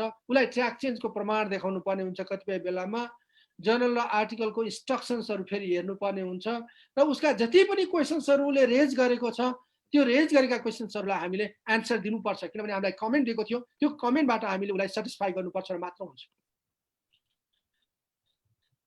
अब हामी अलिकति युनिभर्सिटी र्याङ्किङ वास्तवमा हामी फ्याकल्टीहरुको कन्ट्रिब्युसन के रहेछ भन्ने 7औं नम्बरमा जान्छु म सकिसँग लागेको छु साथीहरु जसले यो केयरकार गरिरहनु भएको छ दुःख नमान्नु होला एकैछिनमा म सक्छु टाइम त धेरै लिए मैले तपाईहरुको तै पनि यो केयरकारको काम नगर्दिनु होला एकाडेमिक पब्लिकेशन्स वास्तवमा युनिभर्सिटी हामी फ्याकल्टी हो फेरि पनि म मोर कन्सन्ट्रेसन अन द फ्याकल्टीको चासोलाई राखेर बोलिरहेको छु आजको कन्सर्नमा त्यसै कारणले गर्दा फेरि फ्याकल्टीले युनिभर्सिटीलाई कसरी अपग्रेड गर्न सक्छ भन्ने सन्दर्भमा एकाडेमिक पब्लिकेसनले नै युनिभर्सिटी र्याङ्किङ हुने यो खुसीको कुरो हो कि हामी पनि भर्खरै 800 देखि 1000 को र्याङ्कमा भएका छौं भनेर द फाइनान्शियल टाइम्सले हामीलाई नोटिस दिएको छ अझ हामी सबै फ्याकल्टीहरु जुर्मुराएर वास्तवमा यो पब्लिकेशन्समा लाग्यौं भने त्यो 500 भित्र आउन सहजै सम्भव छ यसै कुरालाई हृदयंगम गर्दै म यो एकाडेमिक पब्लिकेशन्सका कुरामा अलिकति डिस्कसन गरौं world university ranking is based on the faculty research and publication यो दुईटा कुराले मात्रै वर्ल्ड युनिभर्सिटी र्याङ्किङमा महत्त्वपूर्ण भूमिका खेलेको छ अरु पनि छन् तर यो दुईटा कुरा भनेको फ्याकल्टीको रिसर्चको पब्लिकेसन भनेको एउटै कुरा भन्दा पनि हुन्छ जब रिसर्च गर्यो भने त पब्लिकेसन गर्नु पर्यो नि मैले यो रिसर्च गरे भनेर उनीहरुले त्यो रिसर्च र त्यो रिसर्चको पब्लिकेसन यदि भयो भने युनिभर्सिटीको र्याङ्किङ बढ्छ अन्यथा कसैले बढाइदिने होइन तपाई हामी जुर्मुराएनौं भने कुनै पनि व्यक्तिले कुनै पनि पदाधिकारीले कुनै पनि नेताले हाम्रो युनिभर्सिटीलाई 200-400 मा लगिदेला भन्ने कुरा होइन. It depend on the faculties, total faculties of the university. Therefore हाम्रो पब्लिकेसन्स र रिसर्च र पब्लिकेसन्सले नै हाम्रो युनिभर्सिटीको र्याङ्किङ बढाउँछ. जस्तो म तपाईँहरूलाई हेरौँ, क्युएस वर्ल्ड र्याङ्किङ भनेर एउटा र्याङ्किङ गर्ने, वर्ल्ड युनिभर्सिटी र्याङ्किङ गर्छ क्युएसले वर्ल्ड युनिभर्सिटी र्याङ्किङ गर्दा कसरी गर्दो रहेछ, यो हामीलाई थोरै नलेजको लागि मात्र हो. यो लिङ्क हाम्रो पब्लिकेसनसँग लिङ्क भएको हुनाले एकाडेमिक रिपुटेसन्सलाई 40% वेट दिन्छ, इम्प्लोयर रिपुटेसनलाई 10%, फ्याकल्टी स्टुडेन्ट रेसियोलाई 20%, साइटेसन अफ फ्याकल्टीलाई 20%. हेर्नुहोस् है. अनि इन्टरनेसनल फ्याकल्टीको 5% र इन्टरनेसनल स्टुडेन्टको 5%. भनेको अर्थ यहाँ के भने 20% चाहिँ यो फ्याकल्टीलाई वेट दिएर मात्र साइटेसन भनेको के हो, रिसर्च भएर पब्लिस हुने कुरा हो. तिनीहरूले जति जति रिसर्च एन्ड पब्लिकेसन्स हुन्छ त्यति त्यति क्युएस वर्ल्ड युनिभर्सिटी र्याङ्किङमा युनिभर्सिटी अगाडि बढ्दै जान्छ. कुन युनिभर्सिटीका फ्याकल्टिजहरूले कति को रिसर्च पब्लिस भएको रिसर्च कति साइटेड भयो, द्याट इज इम्पोर्टेन्ट. अर्को छ यो centre for world university ranking. Centre for world university र्याङ्किङमा हेऱ्यो भने रिसर्च एन्ड पब्लिकेसन्सलाई मात्रै 40% वेटेज दिएको छ. भनेको अर्थ के भने यो quality education 25%, alumni employment 25%, quality of faculty 10%, 40% युनिभर्सिटीको र्याङ्किङ बढ्नुका पछाडि त के रहेछ त भन्दा त्यहाँका फ्याकल्टीले गरेको publications, research and publication. Research मात्र भएन, रिसर्च साथसाथै त्यो रिसर्चको पब्लिकेसन्स नियरली हाफ जस्तै 40% भने त निकै धेरै भ्यालु हो. जुन युनिभर्सिटीमा अति धेरै फ्याकल्टीहरू रिसर्च एन्ड पब्लिकेसनमा इङ्गेज छन् त्यो युनिभर्सिटी र्याङ्किङ अब अत्यन्त माथि अथवा टप 100-200 भित्र आउने अवस्था आउँछ. त्यसै कारणले गर्दा यो 40% रिसर्च एन्ड पब्लिकेसन्सलाई दिएको छ. ल टाइम्स एजुकेसन यो टाइम्सले गरेको university ranking, world university ranking भनेर the Times higher educations ranking हो. यो यसैले नै अस्ति हामीलाई नयाँ नोटिस दियो भनेर हामीले हेऱ्यौँ. यो वर्ल्ड युनिभर्सिटी र्याङ्किङमा सबभन्दा रिलायबल मानिन्छ र सबभन्दा धेरै विश्वमा यसलाई चाहिँ ट्रस्टी मानिएको छ अहिले पनि, यद्यपि अरू पनि ट्रस्टी होलान्. यसरी टाइम्स एजुकेसनले चाहिँ र्याङ्किङ गरेकोमा हेऱ्यो भने टिचिङलाई 30% छ, रिसर्चलाई 30% छ, साइटेसन अफ रिसर्च पेपरलाई 30%. हेर्नुहोस् त यो दुईटाको कम्बिनेसन हेर्नुहोस् त 60% देखिन्छ. रिसर्च गरेको 30% एन्ड रिसर्च पब्लिकेसन नभइकन यो साइटेसन हुँदैन. त्यो हुनाले publications again 30%. So 30% and 30% means 60% around research and publications. यो दुईटालाई जोड्यौँ भने हामी रिसर्च एन्ड पब्लिकेसन्स हुँदासाथ पब्लिकेसन पनि साइटेबल पब्लिकेसन्स. त्यो हुनाले कुन ठाउँमा हामीले छाप्यौँ भने साइटेबल पब्लिकेसन्स हुने भयो त्यो कुरा फेरि विचार गर्नलाई त्यही खालको जर्नलमा जानु पर्यो. हो, यस्ता जर्नलहरूमा हामी रिसर्च एन्ड पब्लिकेसन गऱ्यौँ भने 60% त कभरेज यसैले दिन्छ. जति जति फ्याकल्टीहरू इङ्गेज हुन्छ रिसर्चमा र पब्लिकेसनमा त्यति त्यति युनिभर्सिटीको र्याङ्किङ हाई हुँदै जान्छ, माथि बढ्दै जान्छ. अब लास्ट छ साथीहरू, खासमा म एकदम सर्टमा जान्छु. हाम्रो नेपालमा कस्तो पब्लिकेसन्स भइरहेको छ भन्ने कुरा वास्तवमा publish or perish is very difficult. वास्तवमा यो अत्यन्त च्यालेन्जिङ छ. एउटा पब्लिकेसन्स गर्न जानको लागि बाटोमा बसेका छन् भनेका यी मानिसहरू हाम्रो भ्यालुको लागि, हाम्रो साइन्टिफिक मेथडको लागि, हाम्रो रिसर्च कन्ट्रिब्युसन्सको लागि, हाम्रो स्ट्यान्डर्ड पेपर स्ट्यान्डर्डको लागि, हामीले जेनेरेट गर्ने थ्योरिजहरूको लागि हो होइन भनेर चाहिँ हामीले प्रुभ गर्दै अगाडि बढ्नुपर्ने अवस्था हुन्छ. That's why it is the challenging. यही सन्दर्भमा हामीले नेपाल म्यानेजमेन्टमा कसरी पब्लिस भएका छन् भनेर केही कुराहरू हेऱ्यौँ. वास्तवमा नेपालमा अहिले पनि हेऱ्यो भने एमरालमा म्यानेजमेन्टमा मात्र पिओर हेऱ्यो भने यो 2017कोमा म हेरेँ, 2017मा हेऱ्यो भने एमरालमा 15वटा पेपरहरू छापिएको छ, इन्टर साइन्समा 7वटा पेपरहरू मात्र छापिएको भेटिन्छ. त्यस्तै गरेर यो छापिएका पेपरहरूको क्याटेगोरी हेऱ्यो भने कन्सेप्चुअल पेपरहरू 2टा, केस पेपर एउटा, रिसर्च पेपर एउटा गरेर छापिएको छ. जेनरल भ्यू 3वटा छापिएको छ भने टेक्निकल पेपर एउटा मात्र छापिएको देखिन्छ. अनि छाप्ने मानिसहरू को हुन् त भनेर हामीले हेऱ्यौँ भने पनि उनै मानिसहरू रिपिटेड छन्. अधिकारी डिआरको 7वटा, गौतम डिकेको 8वटा, श्रेष्ठ बिकेको 3वटा, श्रेष्ठ एसकेको 2वटा भएर छापिएको छ. यसरी हेर्दा very few peoples are engage to publish in this type of the journals, specially top. यद्यपि यी बाहेक अरू जर्नल टप जर्नल होइनन् भनेको होइन, यो केस भनेको एकदम स्मल कम्पोनेन्टमा. वास्तवमा मैले भने थुप्रै युनिभर्सिटीहरूबाट, थुप्रै युनिभर्सिटीहरूमा छापिएका थुप्रै प्रोफेसर्सहरूका सरका पेपरहरू होलान्, तर हामीले स्याम्पल चाहिँ 3वटा ग्रुपमा ल्यायौँ। एउटा FT45 मा जहाँ एउटा पनि छापिएन, अर्को हामीले ल्यायौँ एमराल्डमा जहाँ 15वटा छापियो, त्यस्तै अर्को हामीले ल्यायौँ इन्डर साइन्समा जहाँ 7वटा छापियो। त्यो बाहेक छाप्ने त अरू थुप्रै छन्। थुप्रै अरू अरू पब्लिकेसनहरू छन्, जस्तो यसैमा पनि हामीले सिएजलाई ल्याएका छैनौँ, स्प्रिङ्गरलाई ल्याएका छैनौँ, यस्तैमा हामीले टालर एन्ड फ्रान्सिसलाई ल्याएका छैनौँ, या यस्तैमा हामीले वेब अफ साइन्स